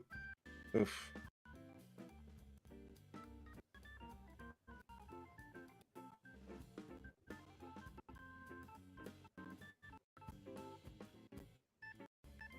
Bader. The 1-2. Stanton 5 straight back. 1-2.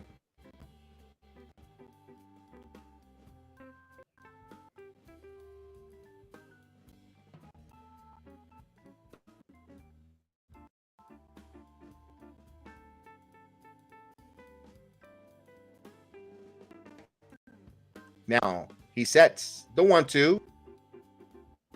Call strike 3. Stanton took a tough one there. And the Rangers pitch around on a 1-out double there. No runs, 1 hit, no errors. Yankees strand that runner at third again. And they trail here now 3-2. They had 2 opportunities in 2 different innings with a runner on third and less than 1 out to try to tie this game. On the inability of coming up with the big hit, always to strike out whenever there's less than 2 outs and runner at third. That hit, it's always the hitter, no matter who it is, always strikes out. They can never get the fly ball. They can never get the productive out. It's something ridiculous with this team. No matter who it is, no matter if you could put, no matter how much lipstick you put on it, it's still a pig. And my goodness, and no matter who bats there at that opportunity, they all seems to not get the job done. Less than 2 outs. It's just, my goodness. This is a trend that we see, and it's not just. I don't know what the only to think of is hitting philosophy of the approach of the team, because all different players. You saw it last year when we had Benintendi for a short term. He couldn't get it done. And now they leave the organization and they become contact hitters that you can't strike them out. You see other players leave and they, I don't know if it's the pressure, philosophy, what it is. It's, my goodness, it just makes you want to scratch your head. They could have made an X-Files episode off of that one. The Yankees hitting with under 2 outs. Man.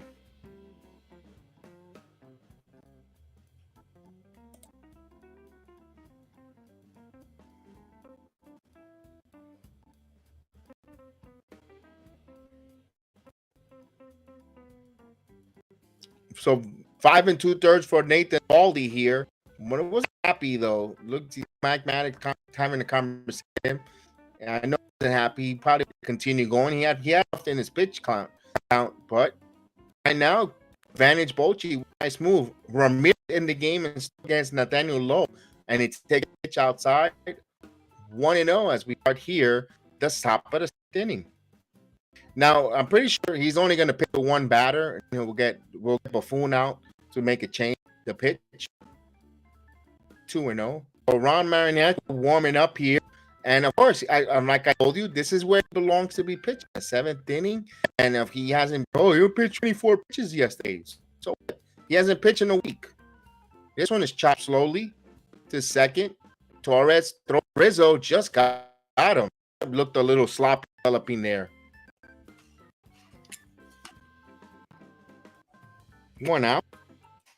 That could have went a little bit disastrous. That was a ground ball.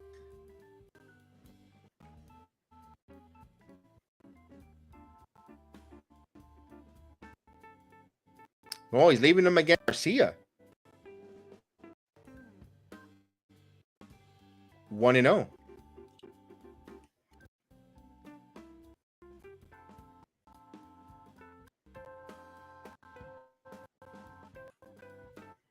And the pitch down low. 2. That don't look like no foul to me. Don't tell me that looks like a foul. You see behind home plate, there's a lot of empty seats behind plate.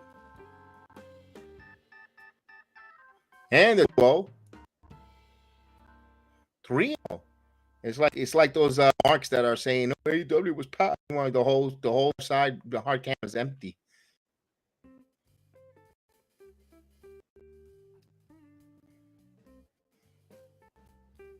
And the 3-0 pitch. There's a 3-1. The Yankees got to be careful here. 3-1, not groove anything here. Garcia will be hitting. He looks like he's one of those guys at the green and will be swinging away on 3-1. This one, just like I said, leaves left in this one, but right field makes the 2 outs now. So Ramirez navigating here, and Strandon got here the first 2 batters, and they're going to lead against Josh Young. Yeah, boy, Ramirez could get the inning here. Unexpected, surprisingly surprised. He did a good job here. Hit the pitch, upside, 1-0.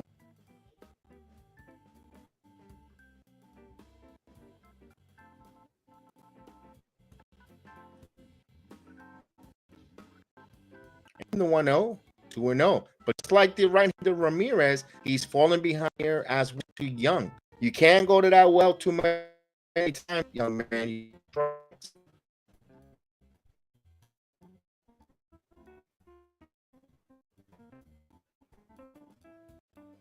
And 3-0. Now 3-0 count here.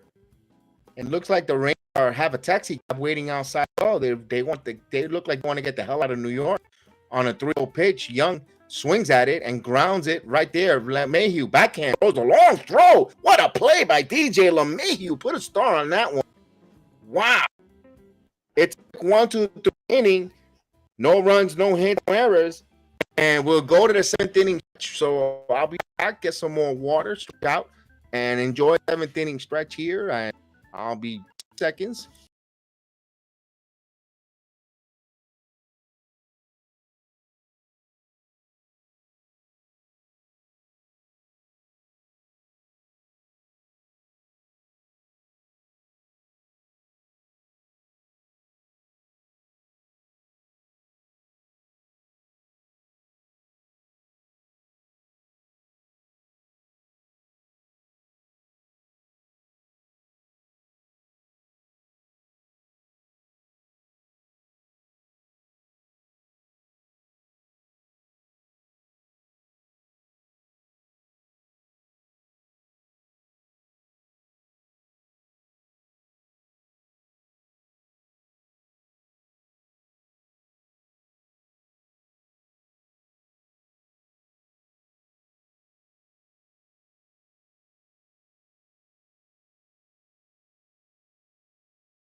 All right, I am back. All right.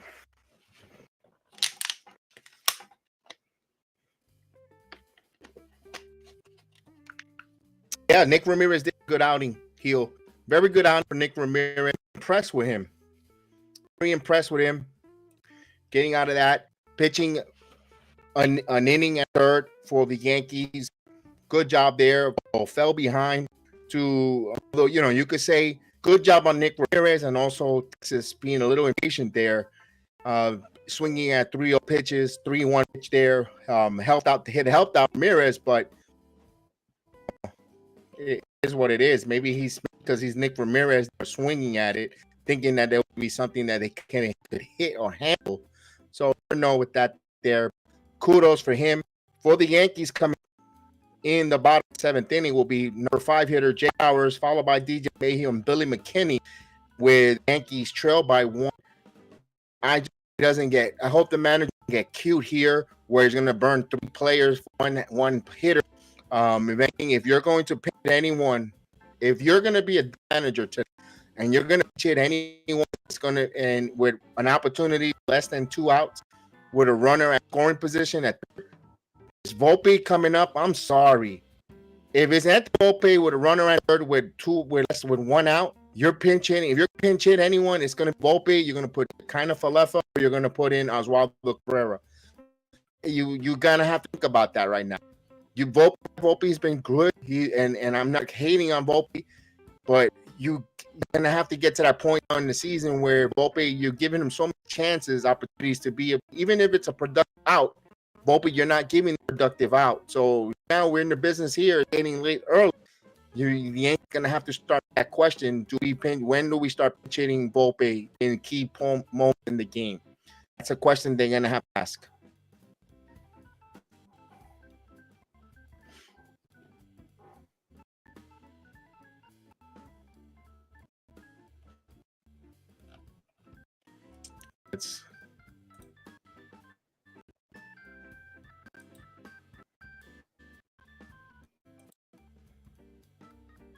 All right, so here's yours. There's a ball. Actually, take a strike. One, excuse me. I thought it was ball, but they call it a strike. And we'll change music in a bit. And the pitch, 2. Not a good hack on that one. We'll put a little. Let's get some rally here. Here we go. This from our man Steve. Let's go.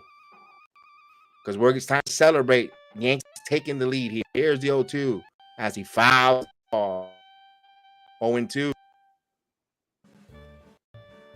Let's go, Yankees.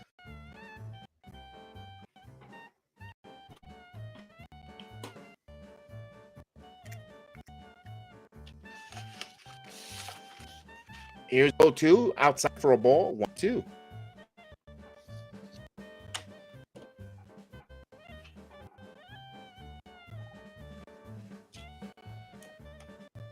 That was not the one. Here we go.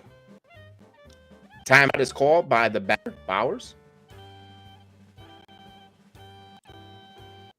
Mets up 6 now. Mets leading the Phillies 6 now. That's in the 7th inning. Mets doubling their lead on the Phillies, trying to take that rubber game series there in Philadelphia.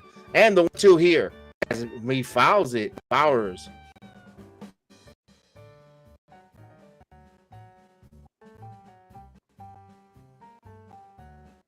That was a Peter Alonso solo home run. So actually, Alonso hit a solo home run in the 7th. Yes. Outside, 2-2. So good Bowers squaring the count. Good job, Bowers. Boy, Bowers sees a lot of pitches. I love his approach here. I love how comfortable he is there at that plate. This will be the last inning. We'll scoreboard. Keep us up to so it won't spoil it.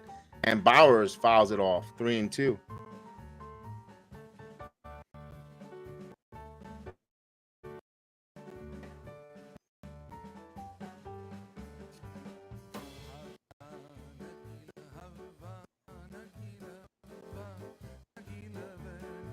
And the 2-2. Swing and a miss. He goes down. Bowers, the first out for it in 7th.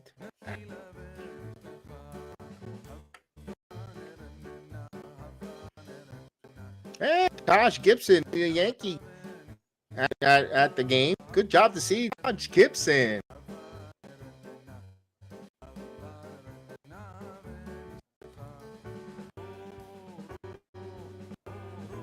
Here's Mayhew. Take the ball down low. 1-0. Let's go, DJ.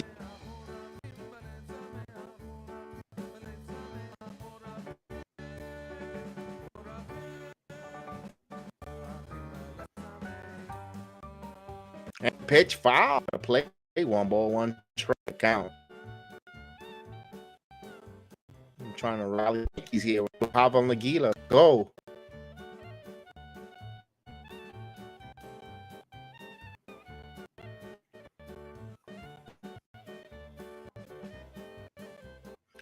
1-1.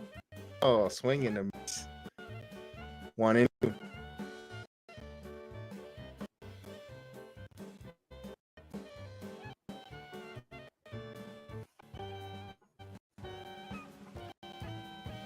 And the 1-2. 2. Wasn't 2 strikes to DJ Mayhew.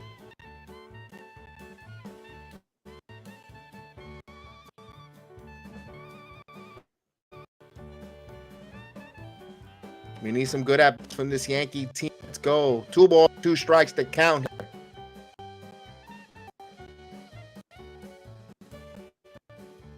The 2-2.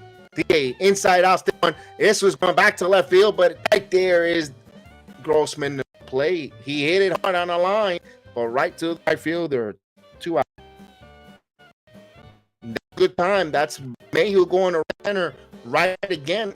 He went the other way with some authority. So that's a good pass line from DJ LeMahieu now.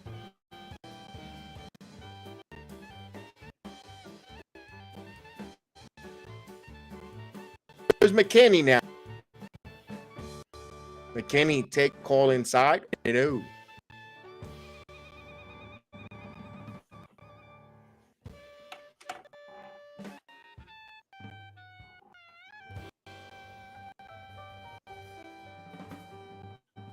And the 1-1 strike.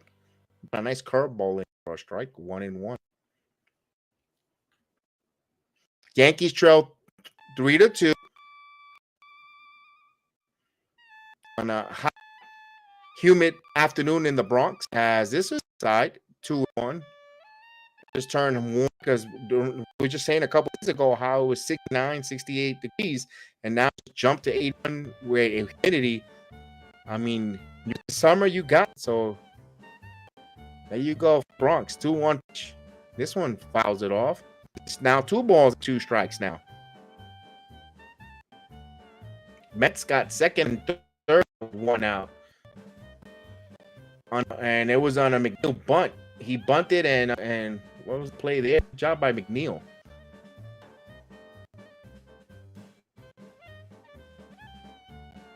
Here the 2 pitch. Swing and a miss. McKinney down. He chases. So good job there for the reliever for the Rangers. We go to the 8th where the Yankees trail 3-2 here. We'll see now. Buffon goes with the pen after Ramirez pitched an inning and a third and did a good job there. Now let's see. For the Rangers, they'll have their 6th, 7th hitter, John Hine, Robbie Grossman, and Duran. If anyone should reach, will be Travas. So it's Mariachi, Karate Kid will come and pitch for the New York Yankees here to keep the 1-run deficit.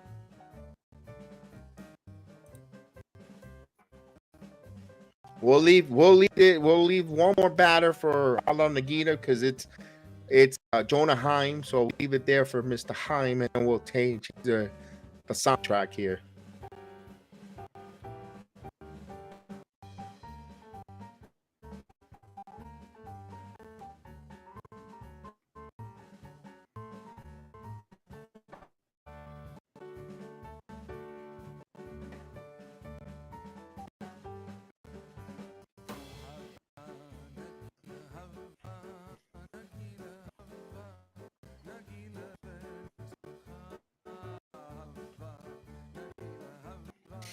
Oh, well, it's the 8th. What is it? The 8th inning. We'll say goodbye to the scoreboard. Let's say goodbye to the scoreboard so we don't lose. So we won't lose the essence of the scoreboard. It's always ahead of us. So late inning, make sure we get everything there. We want to make sure we do that. We'll do that there, and we'll wait for Mariachi to pitch for Yankee. Mariachi. We pitched yesterday. Out, got the wave, skin of his teeth for Ron Mariachi.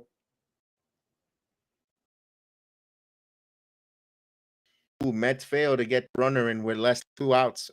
They got second and third with 1 out, but Beatty failed to get that run in, and now it's out to Francisco Alvarez, who's going to be the pinch hitter for the Mets.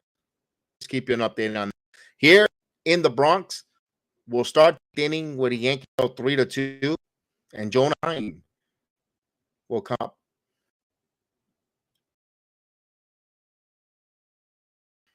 So Mariacho is 32 appearance, 32 3-3 record with a 3.20 RA and 33 turns innings pitched. He earned a 316 walks. So he will come out.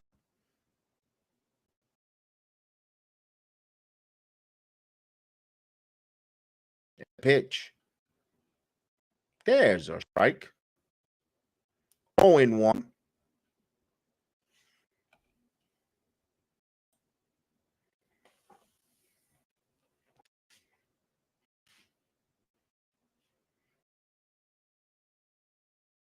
Here's the 0-1. This popped up into the field, shutting his eyes. McKinney makes play. 1 out.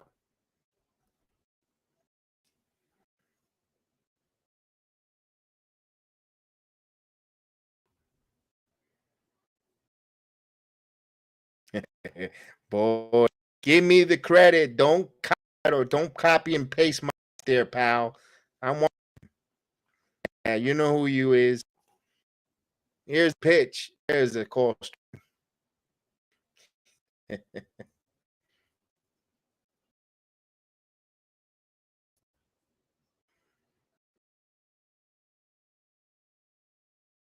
There's the 0-1 and 0-1 strike. Hey, Severino haircut. Nice haircut by Seth. Look like he went to X. And the 1-1. 2 balls and strike. As King warming up for the Rangers. They have King as well.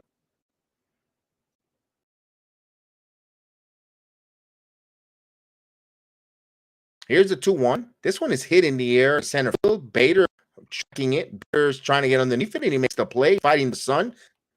Made an awkward play there. 2 outs.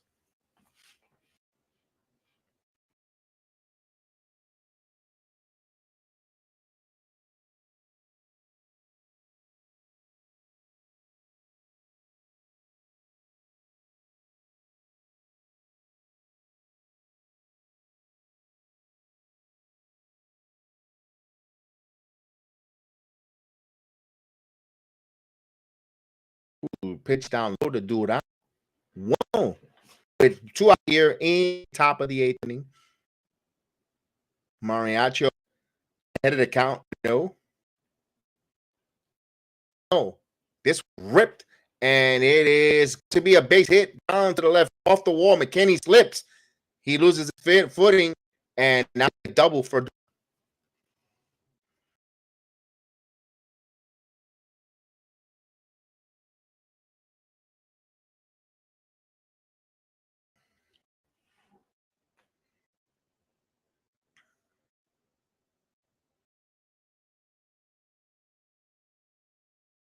So Yankees very sick out there. Just a couple hitters slipping, and then McKinney. Interesting. Here's Tavares. Runner at second, and the pitch. They call strike. 0-1.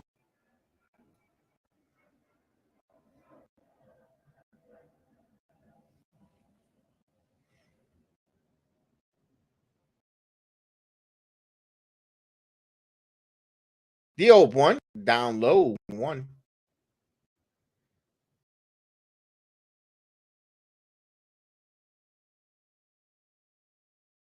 Tavares is 2 for 2. So he's good after 2 for 2. A 1-1 from Mariacho to Rod. Looking and 1-1. Swing miss. He goes 1-2 strikes here.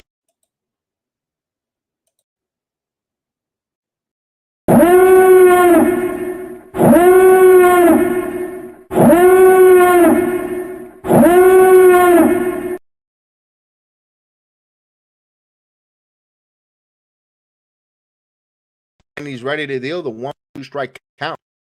Mariacho check the runner and pitch out 2-2. He wanted to change up, sailed the way side. 2-2 strike.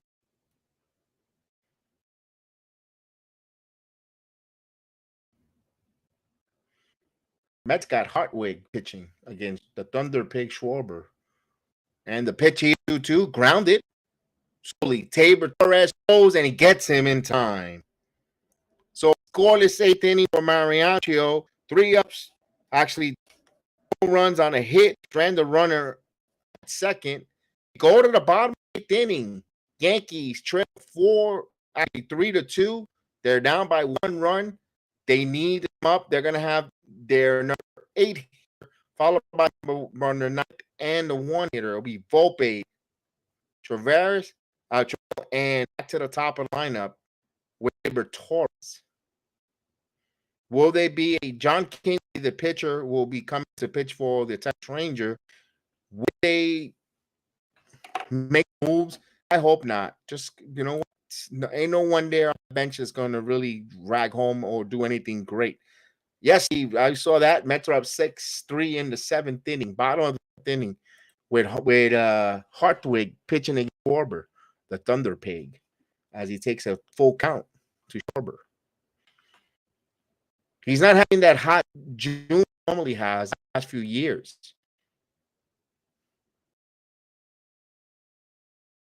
I guess this year he decided to cork the bat.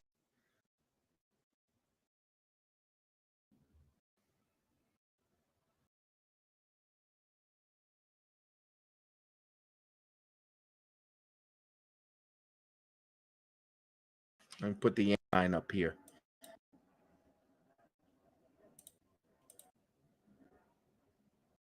What a play by second base there, McNeil, getting the Thunder Pig there, changing. Wow, took it from him. What a play. 1 up there. Mets desperate in that game. They needed that series with Phillies.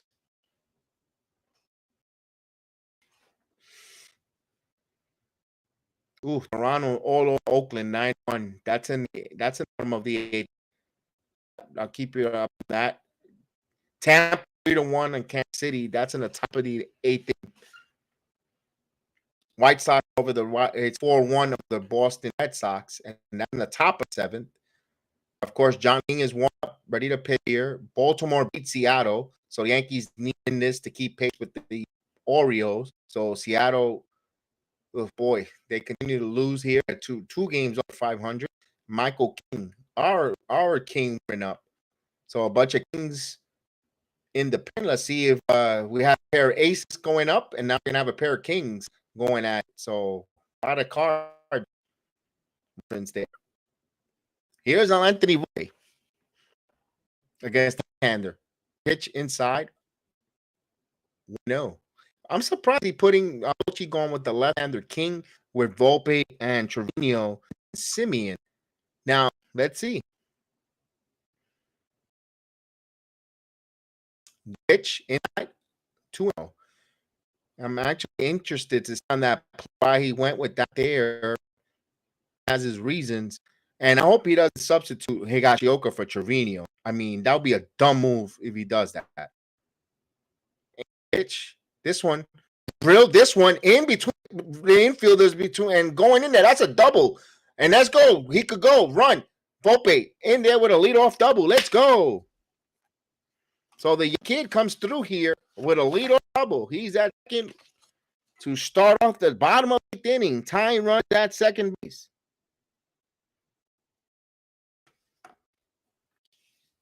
He needed that. He needed badly. Now it's to Trevino to try to get this. You bunt. You got to bunt, fellas. You got to bunt. I'm sorry, Trevino. You got to. Let's see. Here we go. I'm bunting here. I'm playing con. Here we go, Baba. Oh, check. Here we go. He weird to see, and Volpe dancing here. Volpe's got to make sure that bunt is on the ground, not in the air. Have that blow that Torres did in the first inning. Here we go. Let's see if he's going to lay the now. Here's the pitch. He squares. No, he pulls it back. It's high for a bunt. Hey, guys, I'm sorry. I am a huge mark when it comes to the bunt. The steal, all those little small baseball, it just, there's so much positive comes to that. Big proponent of it. I enjoy that. Here's 1-0, 2-0, 2-0. And here, if you're King, Trevino's trying to give up here. All you have to do is throw this strike there. I'm still going with the bunt. I am having away here. Here, the 2. He's gonna, he shows bunt. He pulls back and then he calls strike. 2-1. That would have been nice. That would have been a nice bunt to the third, to the first base side. It was perfect outside. He should have just bunted towards the first baseman. There.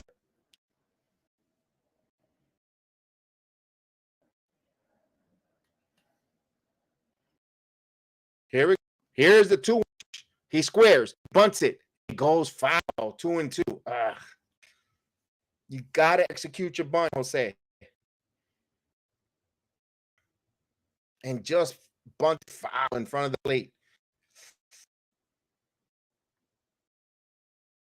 All right, so he's gonna be swinging away here. 2 balls and strikes here. Let's see what he is gonna throw to Trevino. And the 2.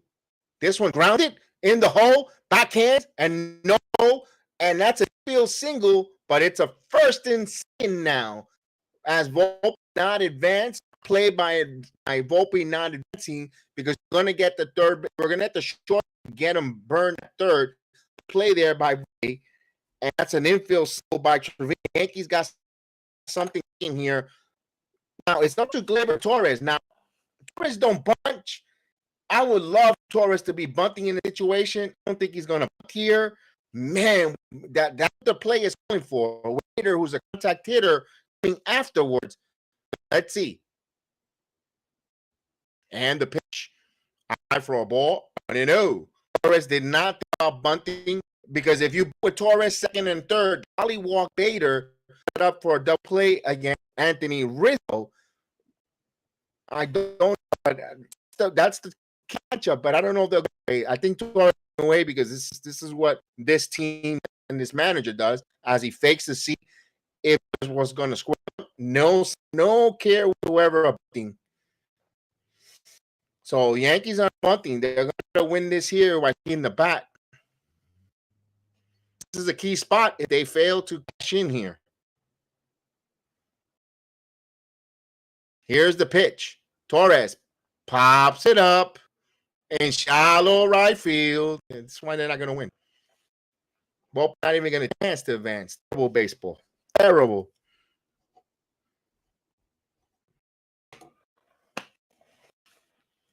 Again, you put a bat in the leadoff spot. Right hand. I know right in the lefty against the King. We got here. Bochy's coming up. Bochy's going to pull the plug on King. That'll do it for King.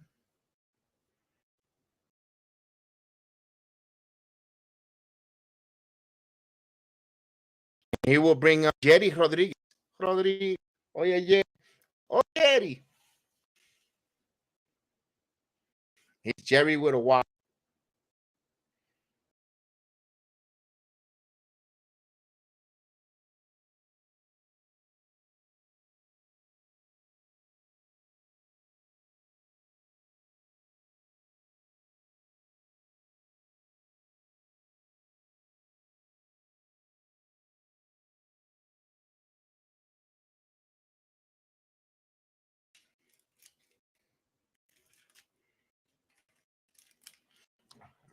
So if pitching change, first and second with 1 out.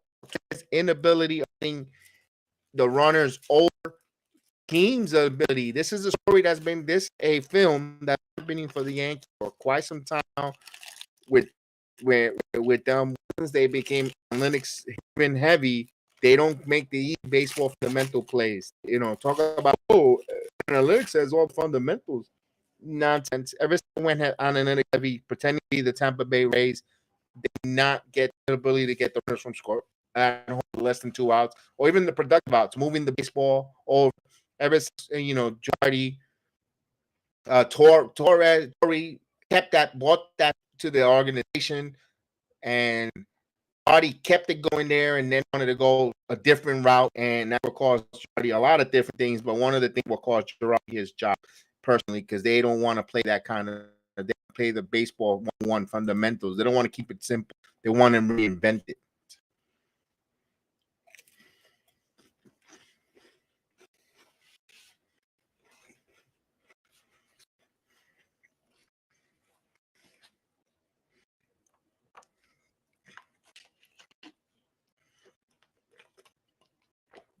So here's Gerrit Rodriguez.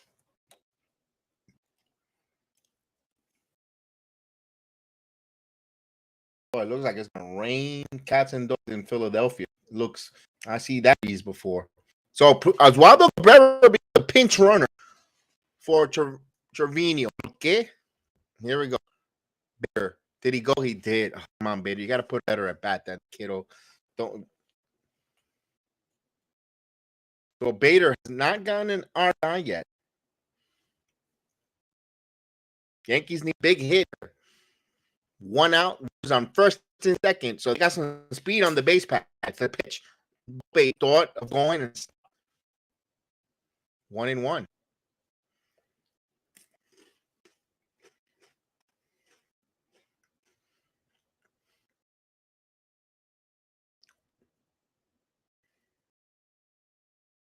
One ball, one strike.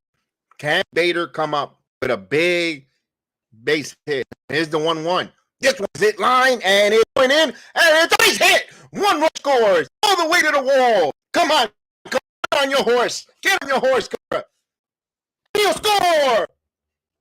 It's go ahead for Bader, and the Yankees take 4-3. It's time! It's time! It's Bader time! And he has become the master maybe of this game. The master comes through and he gives the Yankees lead. All right.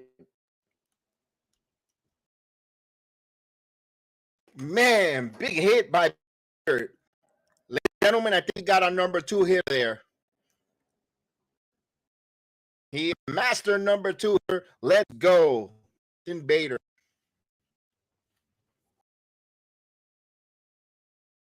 And walk Rizzo. So we get now first and second now. Yankees take the lead here 4-3.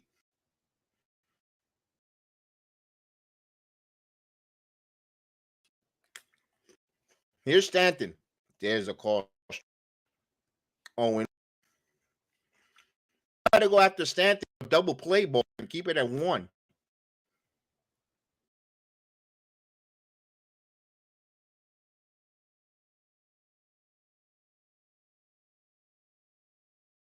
Here's 1. Just missed on ball, 1 strike.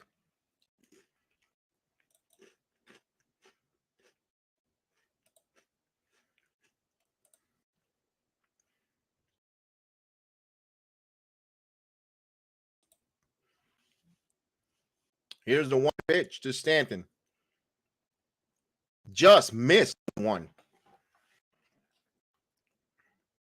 Now we know that Bader's a good player. It's not the question of talent. It's about his ability. Oh, a little bit injured. He gets injured a lot. Let's see what Stanton can do with 2-1 pitch. Stanton lines this one, and it is a base hit. Let's see the rip at the play as ran through the play, and he is safe. The ball gets away. And would advance. Bader's Yankees take a 3 lead. RBI Stanton, boy, was due for a hit there. He needed this so bad. Giancarlo Stanton and the Rangers pen unceremoniously give up a couple runs and giving up this lead here to the game here. Yankee offense finally waking up here and gets an RBI with a 2 insurance now for the Yankees. So 4 hits for the New York Yankees. Boy, it's been a long time. They got 4 hits in an inning. Now here's Bowers now. Swings and fouls it.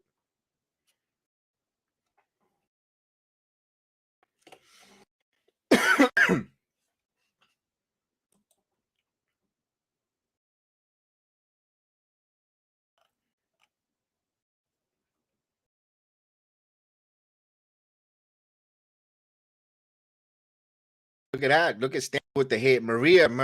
Oh, Maria, you right there. It comes up big for you. There it is. And the one. There's a Paul. Oh, 1-1. That was beautiful, beautiful, friend. Beautiful, beautiful.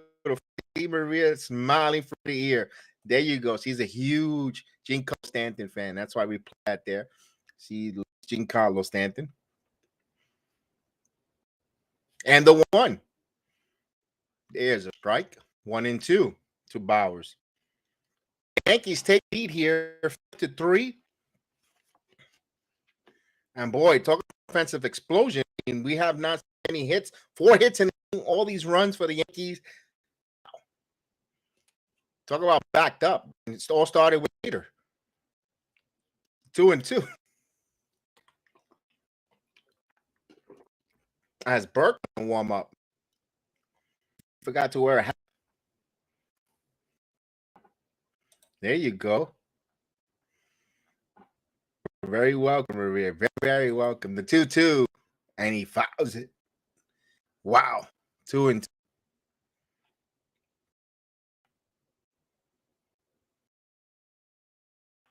Wish I could play that song, but they let me play that.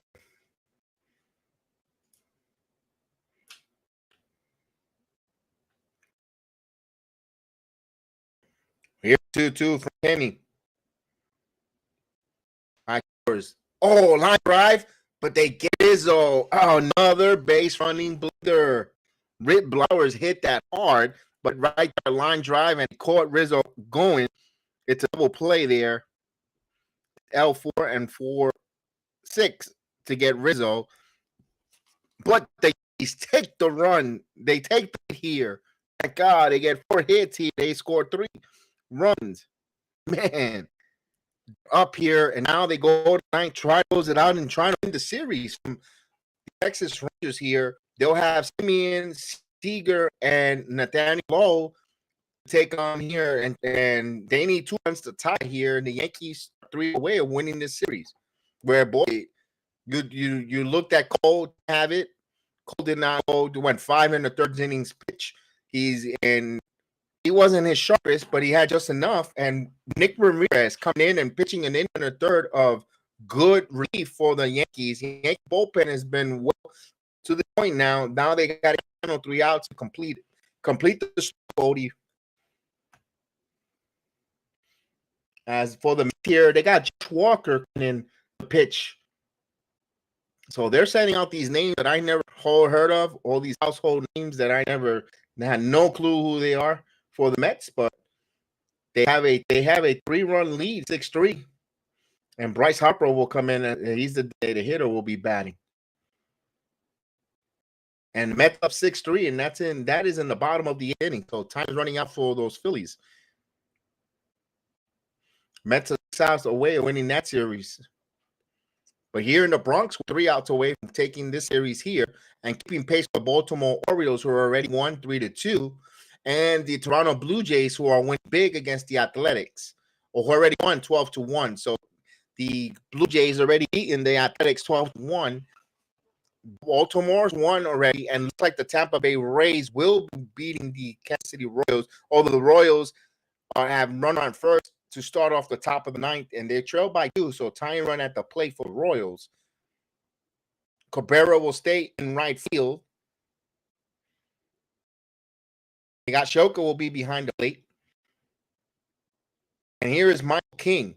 So Michael King will try to close this, get a save. We know that he got hit off the run by Garcia in the extra innings, but let's see if we could get these 3 outs here. Here's Simeon. And the Red Sox are driving the White 4-1. So I'm going to give you that update on the American League East as we go on. Simeon is 2-4. King throws ball 1-0. Yankees are 5-3 here, trying to close this out here in 9th. No. There's a call strike, and he throws another breaking ball 1-1. Said it. I don't want closer or anyone closing the breaking balls. I want a closer with 95, 98 mile per hour fastball with change up splitter.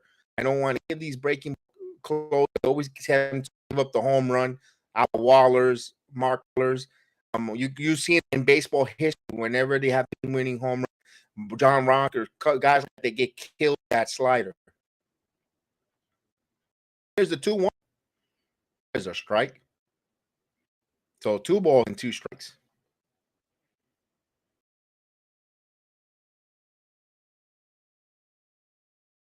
The Mets, they got the Phillies got 2 on with 9 out. And Harper. Here are the 2 up high, 3-2. Mets bullpen has been an issue. But here, Michael King has a payoff pitch, 3 balls, 2 strikes in the 9th inning. And the pitch, swing and a miss, struck him out.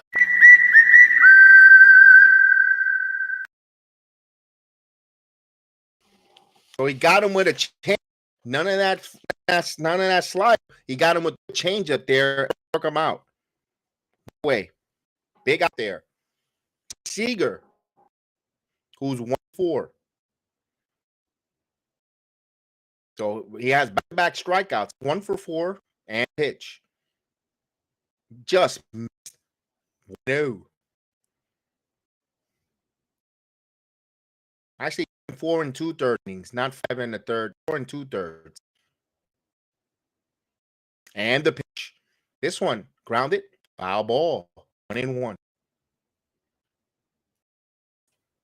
So 1 ball, 1 strike.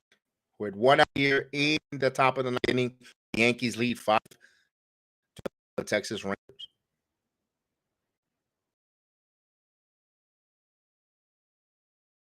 One. There's a strike, 1-2.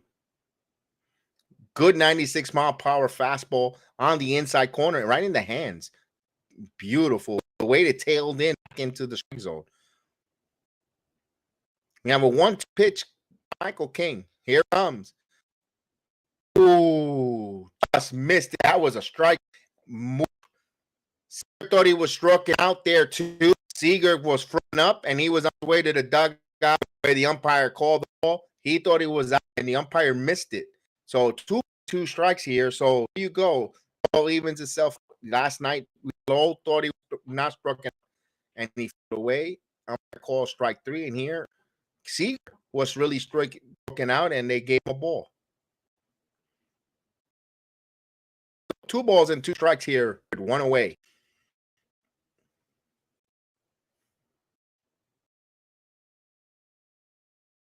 The 2 down low.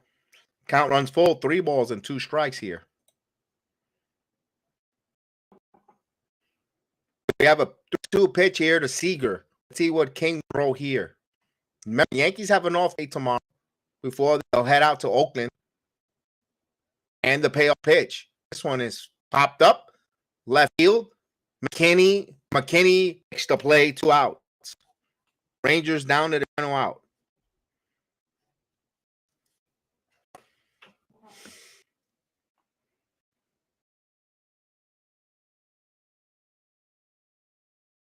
So here's Nathaniel Hall, who 1 for 4. First hit, only hit was a double in the 5th inning.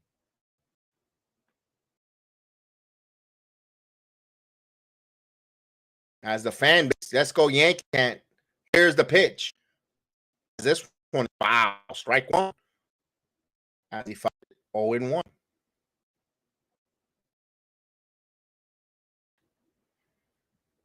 King wants to get all out here. Don't want to face up. Want to face Garcia, who homered last on Friday night against him. And the pitch, and it's like that is a hit. We'll bring up Garcia as the tying run. Homered Friday night, first pitch. Please, no sliders. No sliders on this guy. And again, got hit with another slider. I hate that pitch. Especially in the 9th inning. My personal, I hate that pitch for a pitcher in the 9th inning. Here's Garcia. Their strike. He went with sinker. First pitch. 0-1.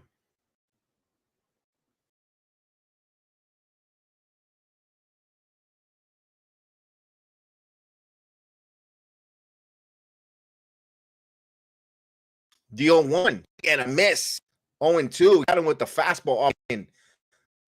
Rangers down to their final strike.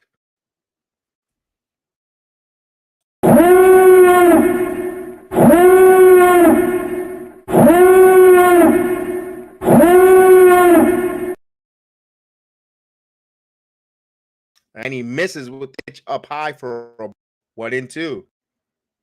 So we have a 1-ball, 2-strike count. We're in the 9th inning with outs. Yankees up 5-3. Garcia represents tying run at the plate. And the 1-2 misses. 2 balls and 2 strikes to count.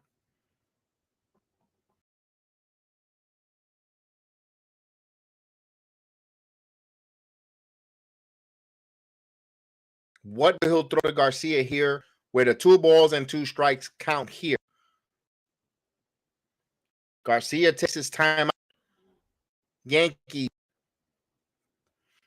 1 strike away from taking a series before they go to Athletics. The 2-2.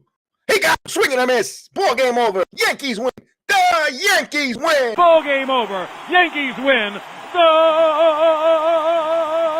Yankees win.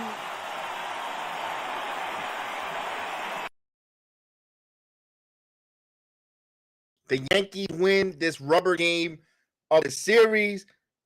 4-2 at the 6-game homestand. Sounds much better than 3-3. Although we could argue back and forth that they should have won Friday night's game. You could even say the Rangers. So it's baseball, Susan. You know, it would have, could have if Boone would have done the 9th inning different on Friday night. So the Yankees win this game. And what a gutsy win by the Yankees. Nick Ramirez, to me, deserves a lot of compliments and hours in and pitching an inning and a third in relief for Gerrit Cole when Cole went 4 and a third of gutting out pitching because he had a high pitch count. He gutted it out. He didn't have his A game. Wasn't sharp, but he gutted it out. Both he pitched well.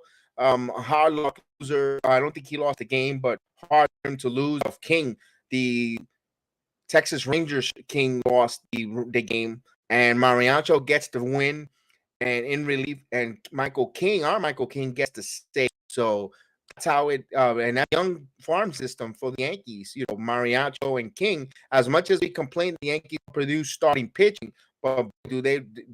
This game here was won by the Yankee farm system relievers. No, you know, Michael King, Ramirez, Mariachi, they're all farm system. They're Yankee farm system on a really good Texas Ranger team. Yankees are growing some good bullpen arms. I wish they could do that with their starters.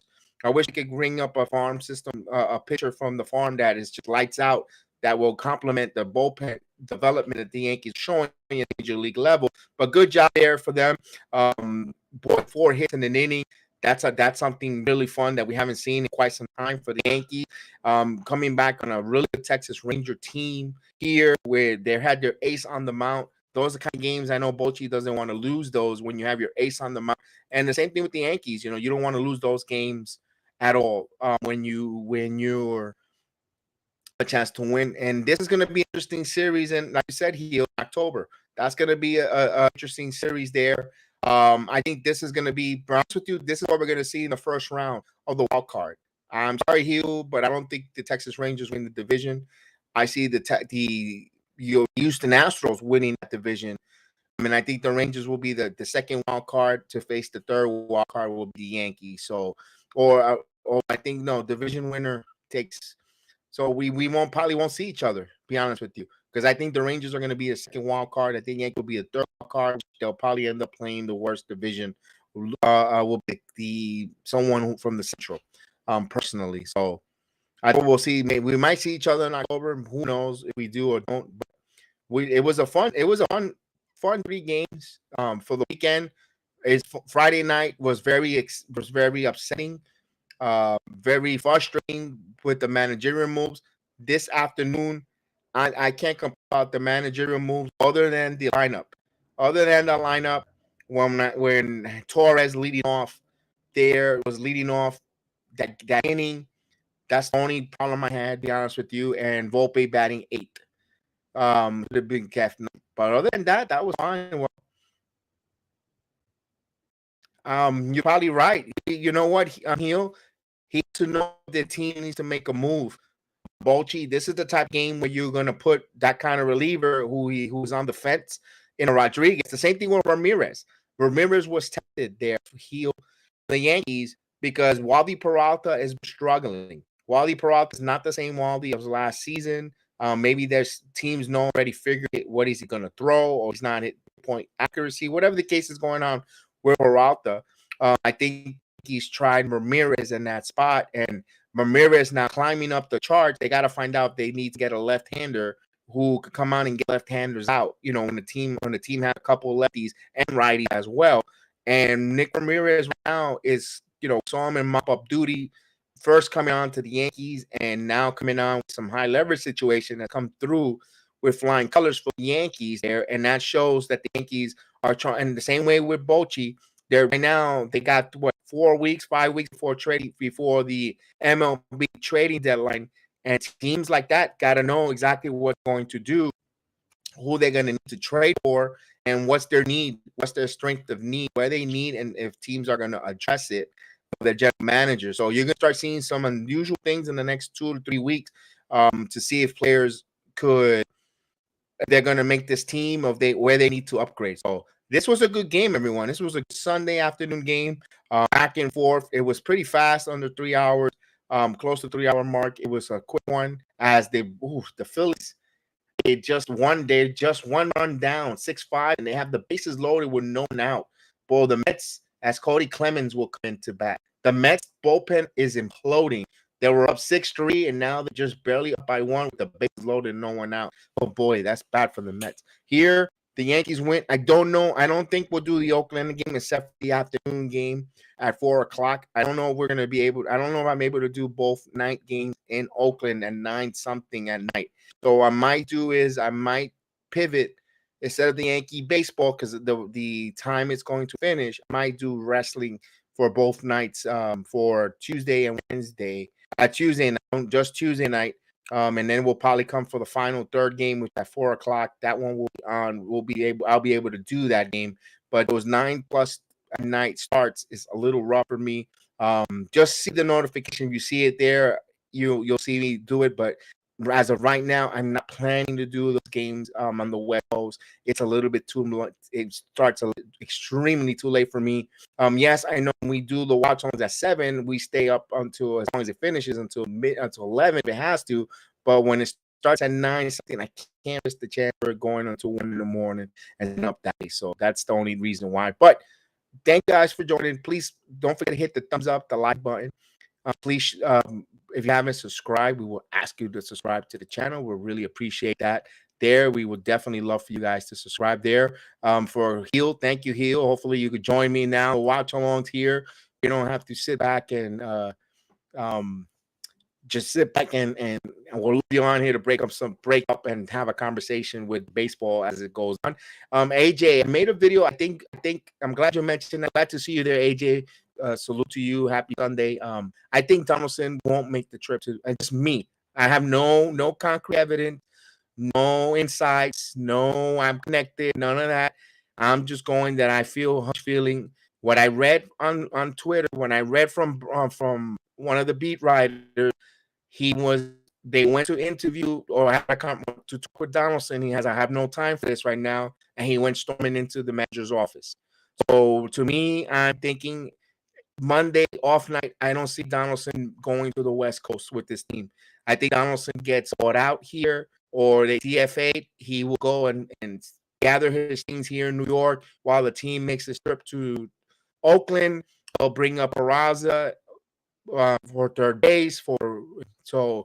Here we go. Donaldson will be off this team. That's just my HUD. By reading from the tea leaves and reading all the insights there, sometimes you don't need to be a beat writer or anyone to when you see the handwriting on the wall. He says he wants to retire. He says he wants to retire. He wants to end it at the end of the year. You know what? He's not hitting right now. It's not going to be healthy for his family to see him being booed like that. Getting that venom with the Yankee fan. Does he really go through the whole summer now that his children, if he has children, are out of school? He's just gonna retire, move his family wherever, Florida, wherever he's from, and have a good summer with his family, and then he'll think about his second life with his career. If he's going to continue to play, maybe next season, maybe he'll take off this whole year, get paid by the Yankees, and then come back next year for one more time, maybe or as a coach, or whatever he's do, media, whatever it is. But I think Donaldson personally, I think he's done with the Yankees. I'm going with that. I'm sticking with my guns, my hunch, a hunch feeling. Hey, again, I have no insights, but for those that are copying and pasting my stuff, please give me the credit, even myself or Heel. We have brought up some good stuff on the watch-alongs, and then 10 minutes later, you're posting the video saying exactly what we said. So please give us the right credit. We give you guys the right credit when you say things. We put you over, but please do that. Don't do that here and fool your people that you came up with this. So credit where credit's due. For me, have a good night. Snow the Pirates. And we'll see you tonight later on. So peace. Have a good night. Have a blessed week. And we'll see you next time. It'll be a 3-1. Swung on and driven down the right field line. Fair, the game is over. It's a fair ball into the corner. Bellamy scores. Johnny David gets his 6th hit of the day. A ready single. Ball game over. Yankees win.